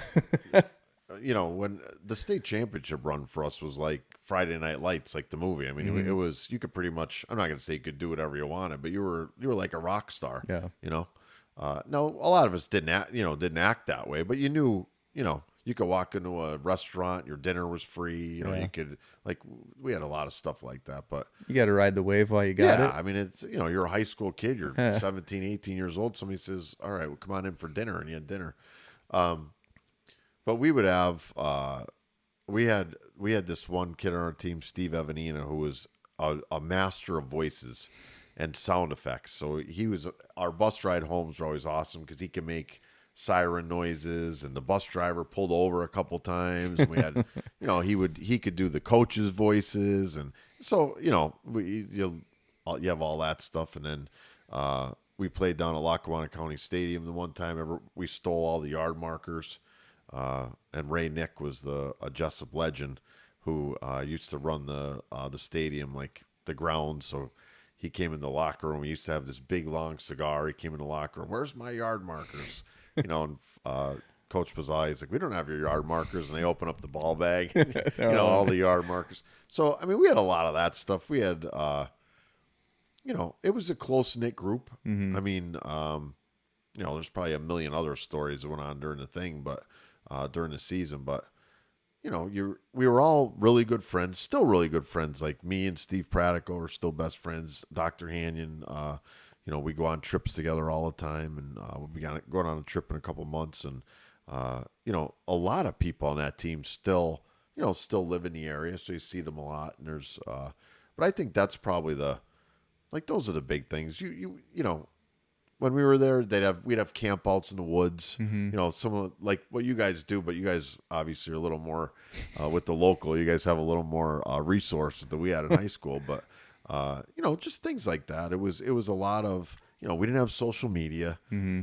We didn't have cell phones. We had none of that. So you had to go out and like you were outside doing stuff and doing what you could do. So it's a lot different than like today's is just I don't know. I watched the Colorado game the other night. I think that's the ruination of college football. Yeah, it's just it's tough. Which guy's gonna sing in the locker room? The 85 chains on.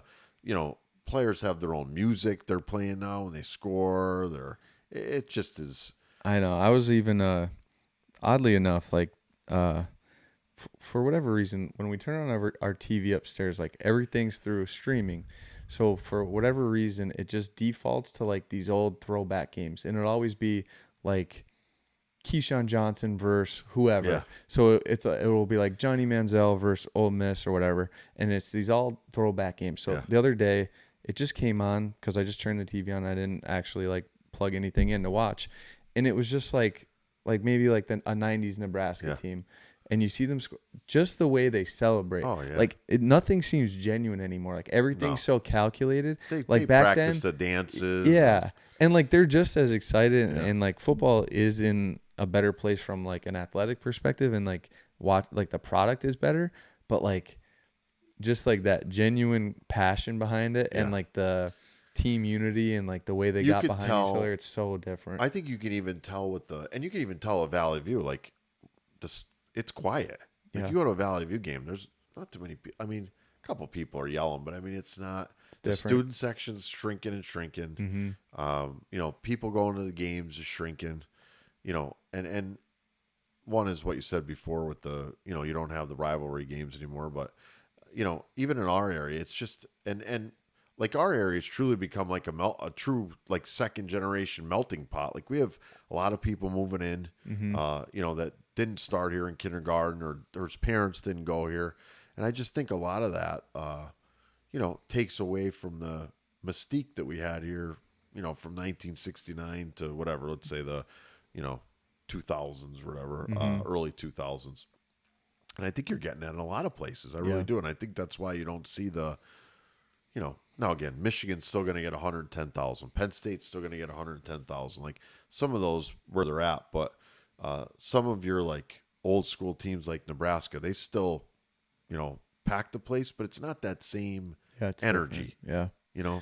I know it does bum me out like going to even Valley View games just because, like you said, like I always kind of argued against like, so it's obviously very nice that the broadcasts are there, but like sometimes like people get home from work on a Friday and just like everything else, like, it's just the convenience factor. Right. It's like, you know what, I'm just going to watch it from the couch. We'll order pizza and whatever, hang out here.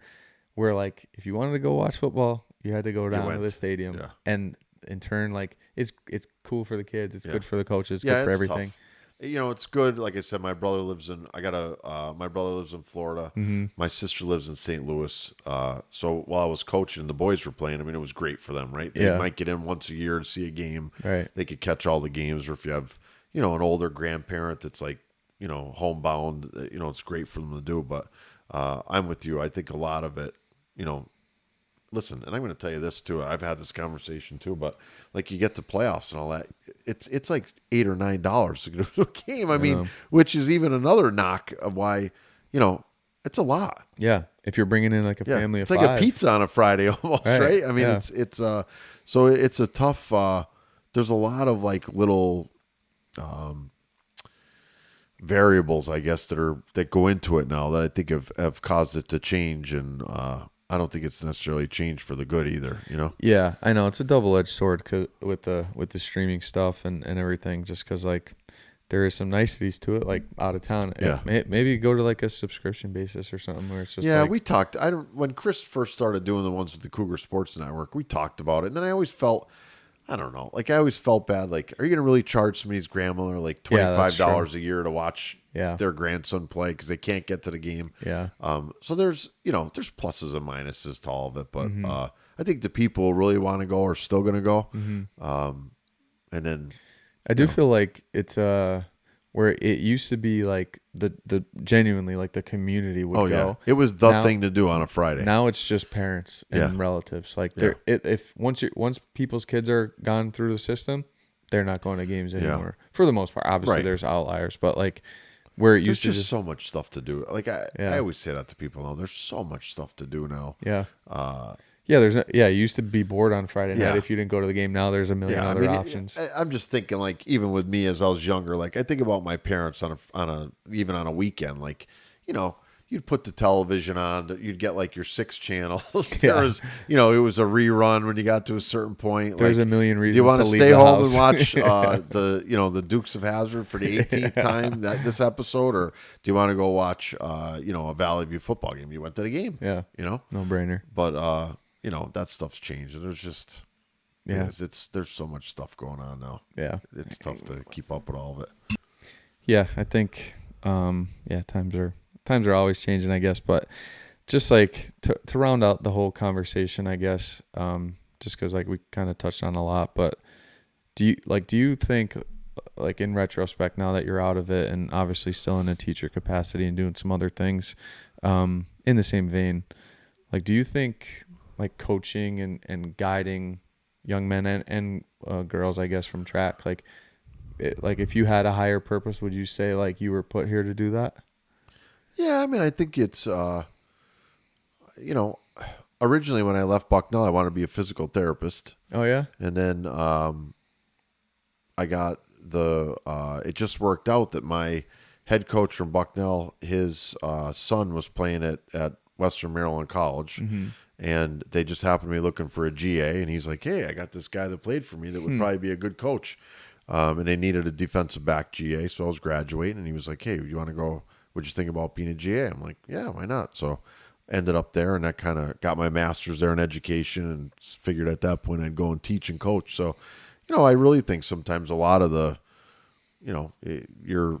I tell my boys the same thing, and I'll tell my daughter the same thing, like with colleges, you end up exactly where you're supposed to end up. Yeah. I'm a firm believer in that. Mm-hmm. Now, listen, you might have a couple of jumps along the way that get you to there, but like I think about Dylan Westchester, had a great 4 years at Westchester, and then by what he did there got him to Boston College, and he's up in Boston now, and he loves it. Adam always wanted to be a Power 5 player. It just, I got to be friends with the coaches from Pitt, and they liked what he did, and he's at Pitt now, and I think it's, he really likes it there, and Addison's road will take her probably the same way. So, I really think things we do kind of help pave maybe it's the way we act, and like I said, maybe the way you're raised a little bit gets you to that point. But I think at some point in time you end up exactly where you're supposed to end up. Yeah, I think it's interesting to think about, because like sometimes identifying, like when I do like any type of self-reflection, like truly taking a look in the mirror and saying, like, what am I good at right now intrinsically, and then like obviously like what could I work on to be better in all different capacities, and then like your weaknesses as well. And I think like a lot of the attributes that you carry, like we mentioned, I'm not gonna just shower you with flowers here, but like I think you were built for it, like the way you conduct, and like whether your family life plays into it, and how that all worked out, and how your parents raised you, and the positions, and the way everything worked out. Like I think you were kind of put there for a reason at that time, and it is an important role, because like I said, like I was thinking about it the other day, like I don't even know how you remember all the names of, like, I mean, I'm sure you forget some names. I don't remember a lot of them, believe me. But like there's like I coached for 4 years just helping out down there, like very much like just an assistant, just helping out where I could. And I see some of the kids now, I feel terrible. I'm like, I should remember your name, and I just don't. And you coached for 10 times longer than me and on bigger squads, and like just thinking about the number of names you need to remember, and then like the impact that you have on them, it's crazy how that thread is woven throughout this valley now, and how many touch points you've had with people, and like how things shape out. So I was just wondering, like, if you kind of ever had that inclination where it's like, I'm doing the right thing right now. Yeah, I think, I'm going to piggyback off what you said too. Like, I think my wife has a lot, like for me at least. No, I think my parents up to my, my teen years. And then I think once I got married, I think my wife had, like, I think to myself, we were talking about this before, there was a lot of times when I'd be like, I'm going to do this. And she would say, take a breath. It's going to be over in the morning, it's going to blow over. It's going to be over.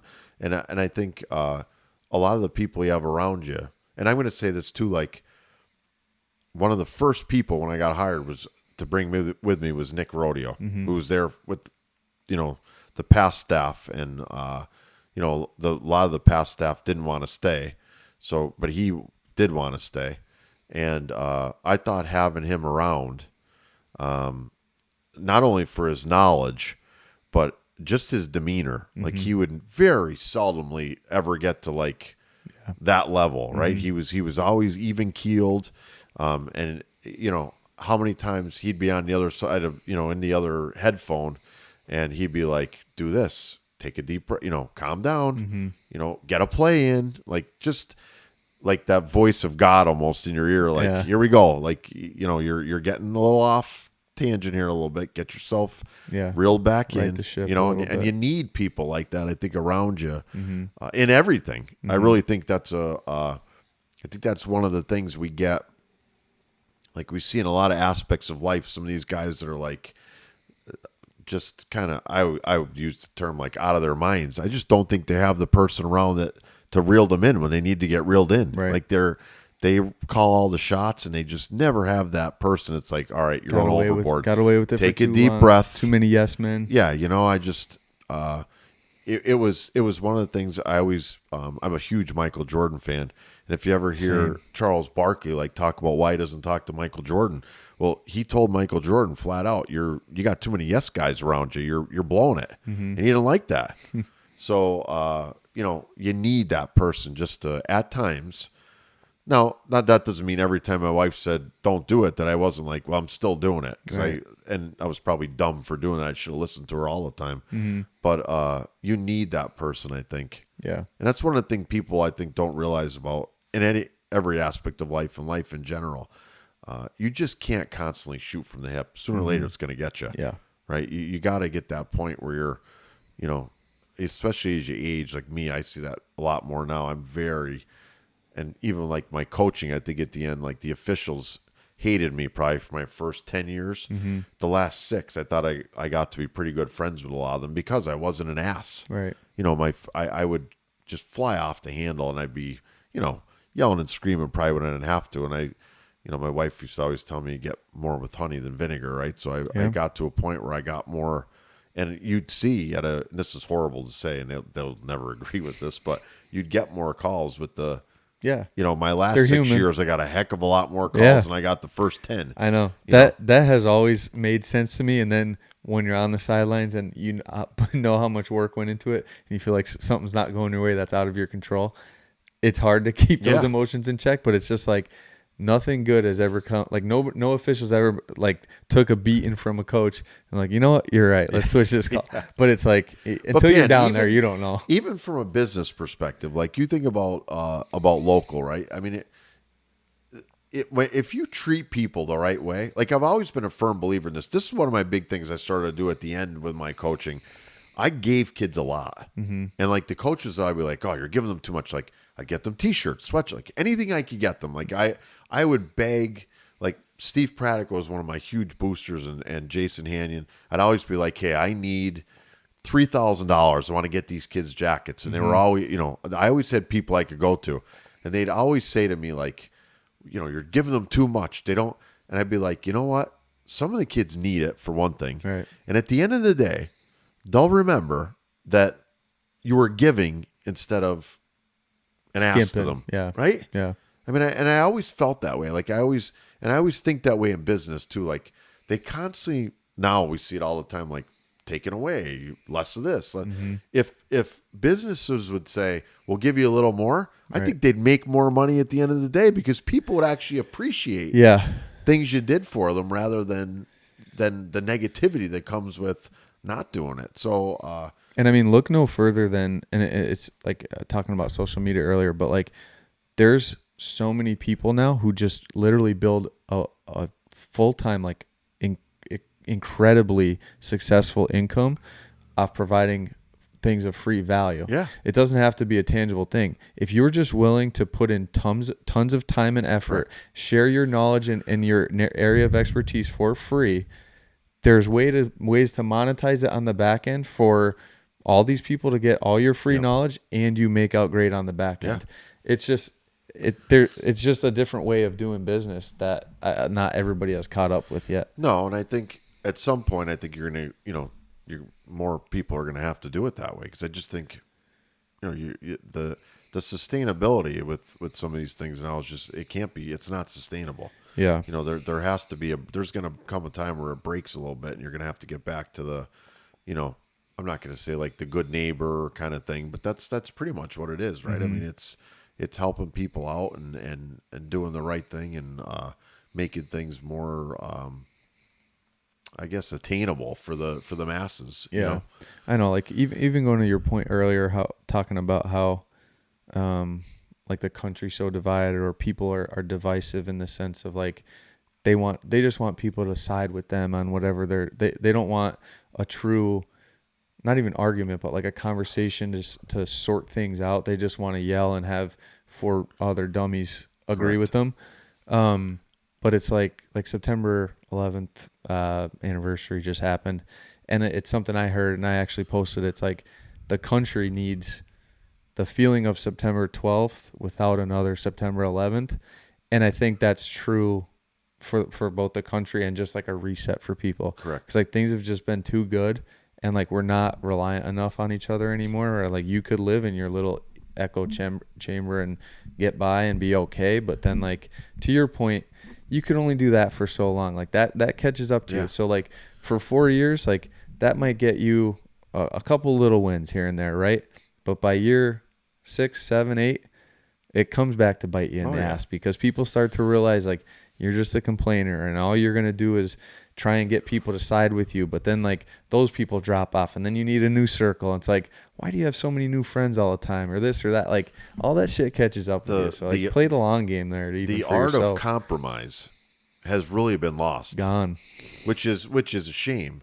And I really felt like I hope people listening to this don't take this the wrong way, but I told my wife, and I said this a lot.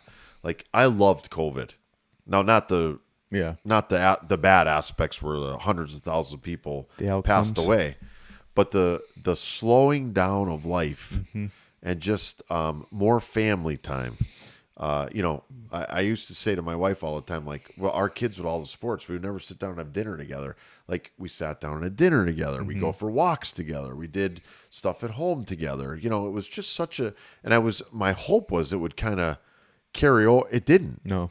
We got right back. Sure. As soon as those restrictions were lifted. Yeah, we went right back to fast forward again. And if people would just have opened their eyes, I think, and said, hey, this thing wasn't all that bad. Right. With some good takeaways. What we were able to do. And even if you could, like I said, and this is what I'm saying with the compromise, like a little blending of the two, like give me a hybrid of the two. Right. Like the fast forward with that, somewhere in the middle.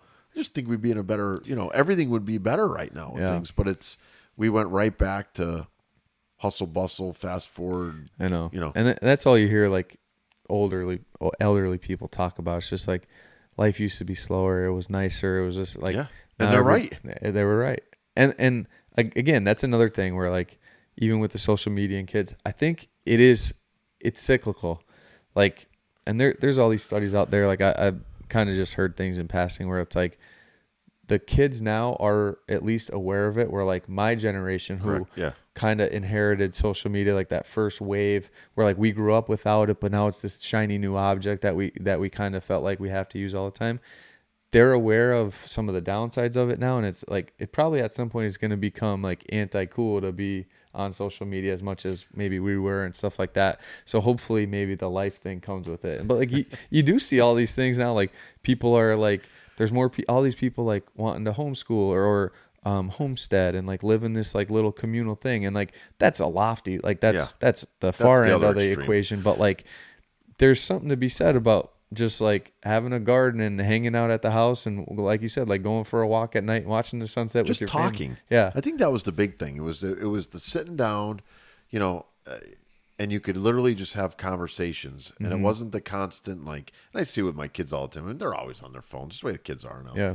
But like, it was, you could sit down, like I said, we would tell our kids, turn your phones off, put them over there, we're going to have dinner. It was just a nice, like, I don't know, peaceful. Yeah. I guess is the best way to look at it. Yeah. It was a peace that we haven't had in, I know. for us at least as parents with our kids, all the millions of things they would do. Yeah. It was that, couple months of just slow down for breath. a little bit. Yeah, especially probably with you, just like with all the extra sports stuff and like it's everything. just like you crazy. were just constantly running. Yeah, I know. And circling back to that, because like we kind of glazed over it, but like talking about Eileen, like there's not a lot of, and obviously there's a bunch out there, but like there's not a lot of women who would sign up for that type of life. So just like the level of commitment where like you're away, and then her level of involvement just in the program as well. Like she was down there all the time, like hanging out after practice and like friendly with all of us. Like like I said, she was the best. So just like shout out Eileen.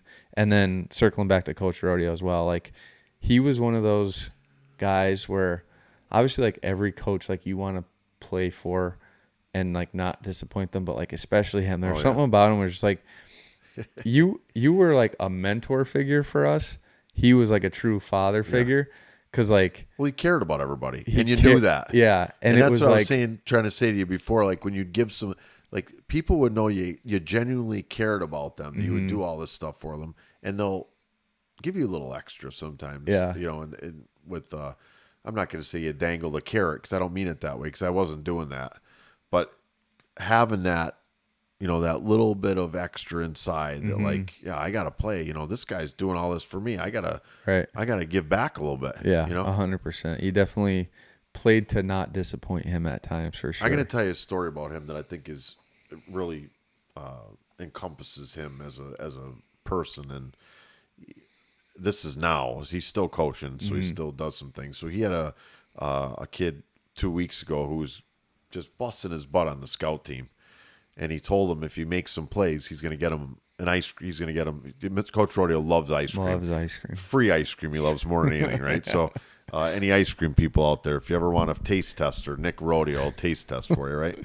So Nick comes in the locker room a couple days later with a banana split, like a big, huge banana split. And all the players in the locker room are going, oh, what'd you do? Why'd you get it? And he goes, he in typical Nick fashion, don't worry about it. Right? I mean, that's exactly what he'd say, right? It was between him and the player. Mm-hmm. He told the player what he expected. Yep. The player gave him what he expected. Followed through on the deal. And banana split was sitting in his locker. But that's the kind of things I think that are kind of lost a little bit now because we're so worried about the NIL deals and all this crap that goes on. Yeah. But it's the small little things. Yep. And it's for that kid, it's that tiny little victory, right? A $5 banana splitter, now probably with gouging, probably a $12 banana split. But, that little yep. reward at the end, he'll right? remember it forever. That kid will remember that. Sports part of it, and I call that's one of the great things about sports. He'll remember that. He'll have that memory of football, and he'll talk about that with his kids someday, like 50 years from now or 40 years from now, and the story will still resonate, right? That's never gonna be turned another way, right? That story is always going to be a positive for that kid in whatever he does, and that's him and what sport can do, right? Yeah. Coach Rodio's a legend, for sure. I saw that you got the red watch on. Is that to keep the Maloki away? No, this is my Red Sox watch, but it didn't keep the Maloki away from them. I'll tell you that. Oh man, he's the best. There was like so many times like he would see me and like everybody, a lot of people like call my dad G-Still. That was my grandfather's name. G-Still. He'd come up and he would like slap me on the face, like pretty hard, but like it's just all love, and you just take it and you're just hey, that was coach. His big calling card to the lineman, and you always knew you were gonna get a face slap. Yep, you're on good terms with him. And if he liked you, you got a little extra hard one. It wasn't softer. He gave you a little extra, little pop. Yeah. No, that it was always good times on there with everybody. So I guess now that coaching career's behind you, at least for the time being, what do you got going on besides that? So I'm doing started a company a couple of years ago, Fade. That stand for something? Yeah, oh yeah. So my dog is Fenway. I'm a huge Red Sox fan, right? So my dog's Fenway, so that's the F. I got Adam and Addison are my two A's. Dylan's my D, and then Eileen's my E. So doing a lot of stuff with like sports camps. Doing a lot of media stuff now. We have our football blitz on Friday that I do with John Mandol. John's excellent with doing that stuff. So quick rundown of like the night scores. And one of the things I really like, which again is I kind of keep it with the coaching. We have coaches on and we have kids on, which is great. So we get some kids, the ability to interview a little bit on a live platform, and the coaches get to talk about the kids. So it's been great. I love that. And then I'm hoping, I really want to turn it into some consulting where, maybe a college calls and says, hey, can you do this for us? Or, things like that. So just started a couple years ago. I can have Brian Lally's going to do a website for me, so I'll get that up for camps and stuff. But pretty much out there for, anybody calls and says, I've been doing track camps and football camps, but if, a youth group called and said, hey, we want to do a football camp, can you run one? It'd be something I could do. So, I constantly want to be able to give back a little bit. It lets me still coach kind of a little bit. Yeah, scratch that itch. Yeah, I mean, it's nice. And who knows? Like I've had some people last couple of weeks say, hey, would you ever think about getting back into coaching? And, if a good situation came back up again, I'd think about it again. Or maybe like I always say I'd like to be an AD at some point. I could help kids that way too. So, it'd be something I'd be willing to look at. And like, I wouldn't want to coach a Valley View again. I would never, I did that. I think I was, it's something I enjoyed while I was there. I walked away, and we're not going to be one of these guys that, vacillates kind of back and forth. I don't want to have to do that, but no Brett Favre in it. Yeah, I don't want to do that. How about him? You see, he announced he has Parkinson's while he's like in front of testifying in front of the poor Brett Favre. I know he probably does. He probably had it 15 years ago too, but he's going through it now. I think you get a lot of those guys with the knocks. Yeah, one of the things the sport, one of the big negatives of the sport. Probably people don't talk about or realize happens enough. But I say that all the time with me. My wife thinks I'm joking, but I like that CTE stuff came out. I mean, I think about stuff we did in college. I mean, you were a battering ram head first. Some of those drills, like I think about 4 years of college, every day you did, multiple drills where you'd like black out. I mean, it happened they didn't care. Right. You got off the ground, you got the cobwebs out, and that's what you we're got saying. You got your bell rung and you move on. Yeah, like we're saying it before when you're saying about remember. I was just telling Steve Pratico this the other day. I saw a guy. I went for pizza, and a guy said, "Oh, they said pizza for Howanitz." And the guy said, "Are you George?" I'm like, "Yeah." He goes, "Oh, I remember your state championship year." And I said to him, I hope he didn't take it the wrong way, but I said, "Well, I don't remember much of it, and I really don't. Like, there's big chunks of my life that I can't like grasp anymore, and it's weird." Yeah. And my wife thinks I joke when I say it, but I really don't have. Like when people ask me stuff about college or parts of high school, there's people that can remember every single little tidbit of info. I know. I'm very jealous of those people. I can't remember. I'm with you. I can't remember. I can't remember coaching even like a couple of years ago, like things that go on. My those parts, my memory banks for whatever, either have short circuited or whatever's going on. But I just can't. Yeah. There's certain Sometimes little parts too much to remember too. Yeah, like you're just experiencing a lot. Yeah. Like, a lot of people like. I think about this, like sometimes, like not that their life is boring, like, but there's not a lot of exciting things happen. They go to work, they come home, they do. A lot of people are just living the same like kind of monotonous life, and that's fine.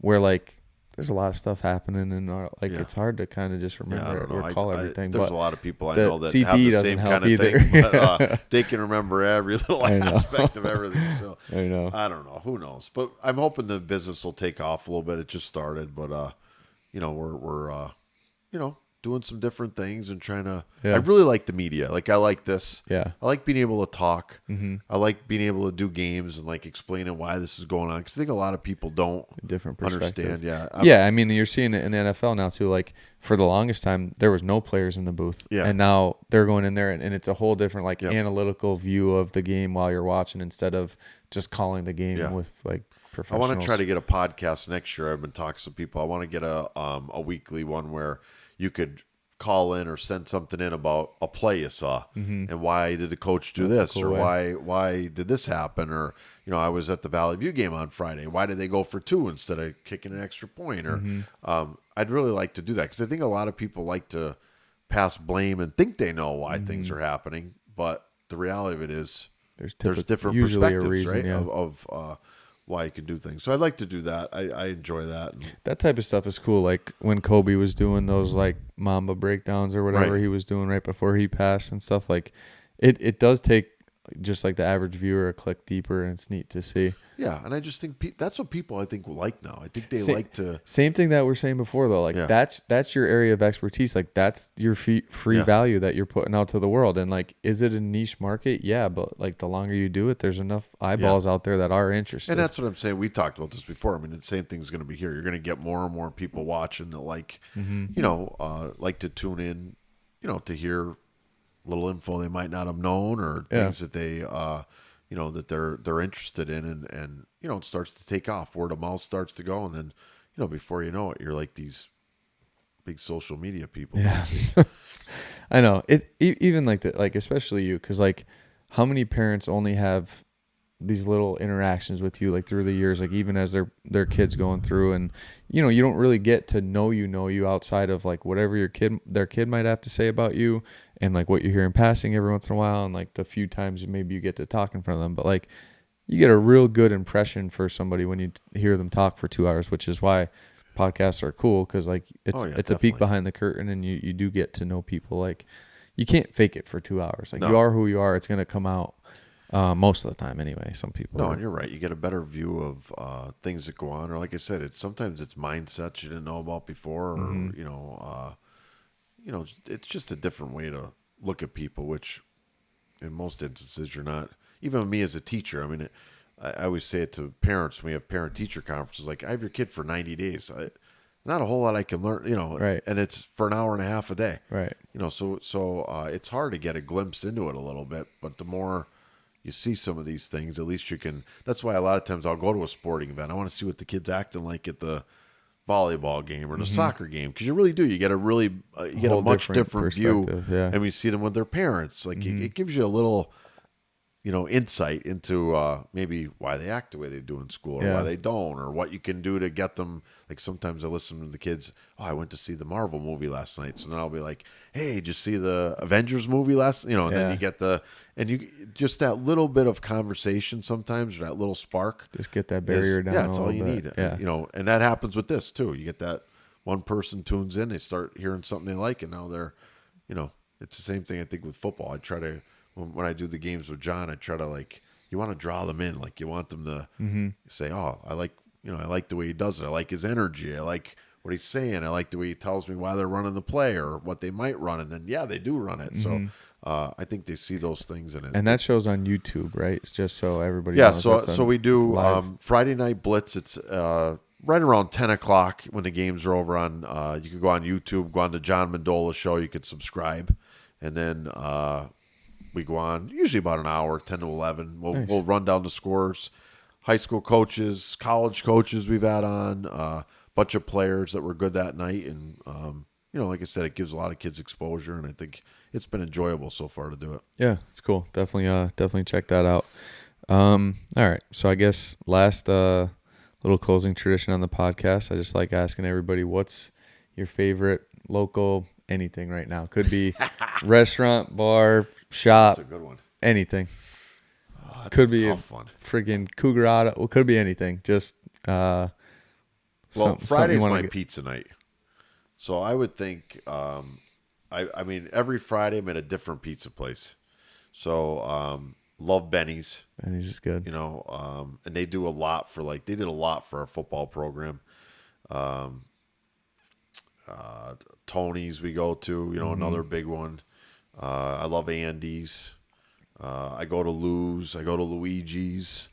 We usually hit some different ones. I was at Colorusso's Coal Fire last Friday. Delicious. So good. My God. We have so many good pizza places around here. I know. I go to La Padrino's. Pretty much all those got a little love, at least on the pizza podcast we did. But I just think a lot of the, and you could leave, I've known Sammy from Samario's. Love Samario's. We go there sometimes for pizza. Mainline we love for pizza. Yeah. So we usually hit some different, we try to hit a different one each week.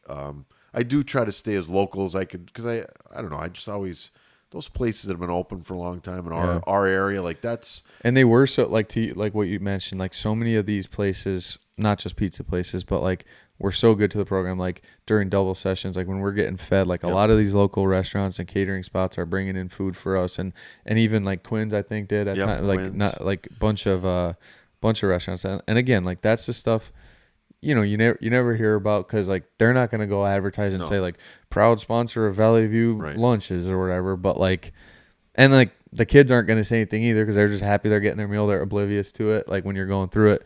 So it's nice to give them a little love. And I don't, to your point, I really don't think people understand how much they actually give. Man, they give, some of these places give it, I'm going to say even Jason Hanya's thing with Century Dental.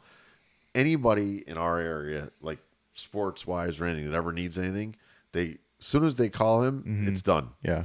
Now that doesn't mean everybody in this podcast should run and say, but I just think there's so many, Jason never puts anything out that says, "Oh, I gave money to, this and this and this and this," or I gave this to, he, people like him, he was for me, I said, he's one of my best friends, and he's really a resource for the community and things that he's able to do, and he does it. Yeah. He's constantly giving back, and he's giving back because when he was young, people gave, and that's what I was saying before. If you treat people the right way when they're younger, as they get older, they will be the people that'll give back. Yeah.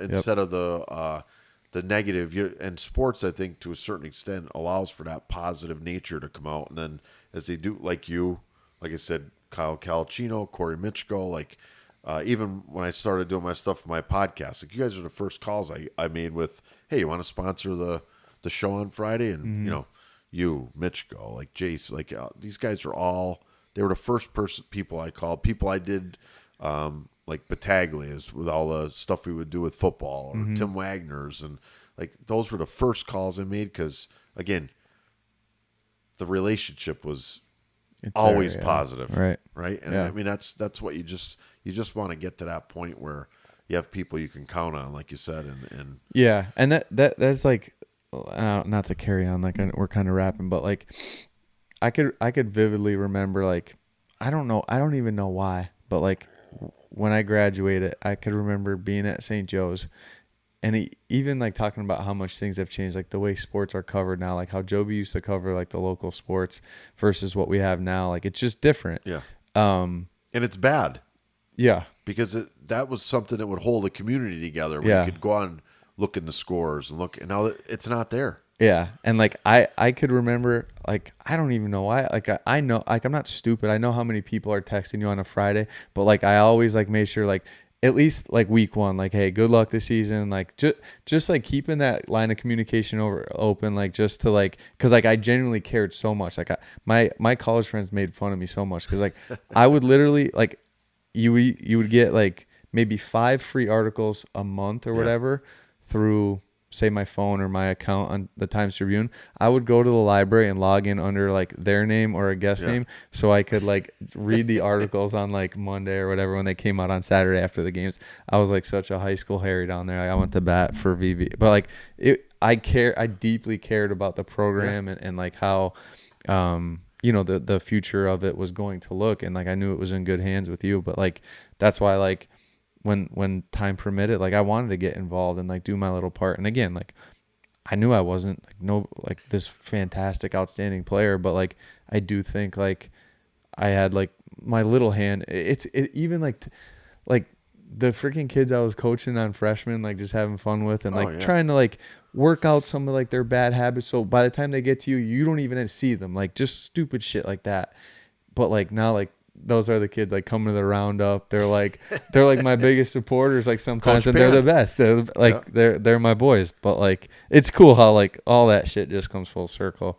So it's just funny how that shit all works out. But no, it's been fun.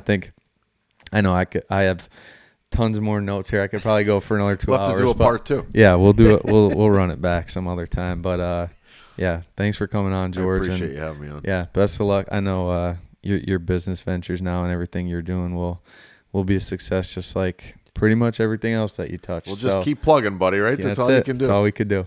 All right. Thanks, George. I appreciate it.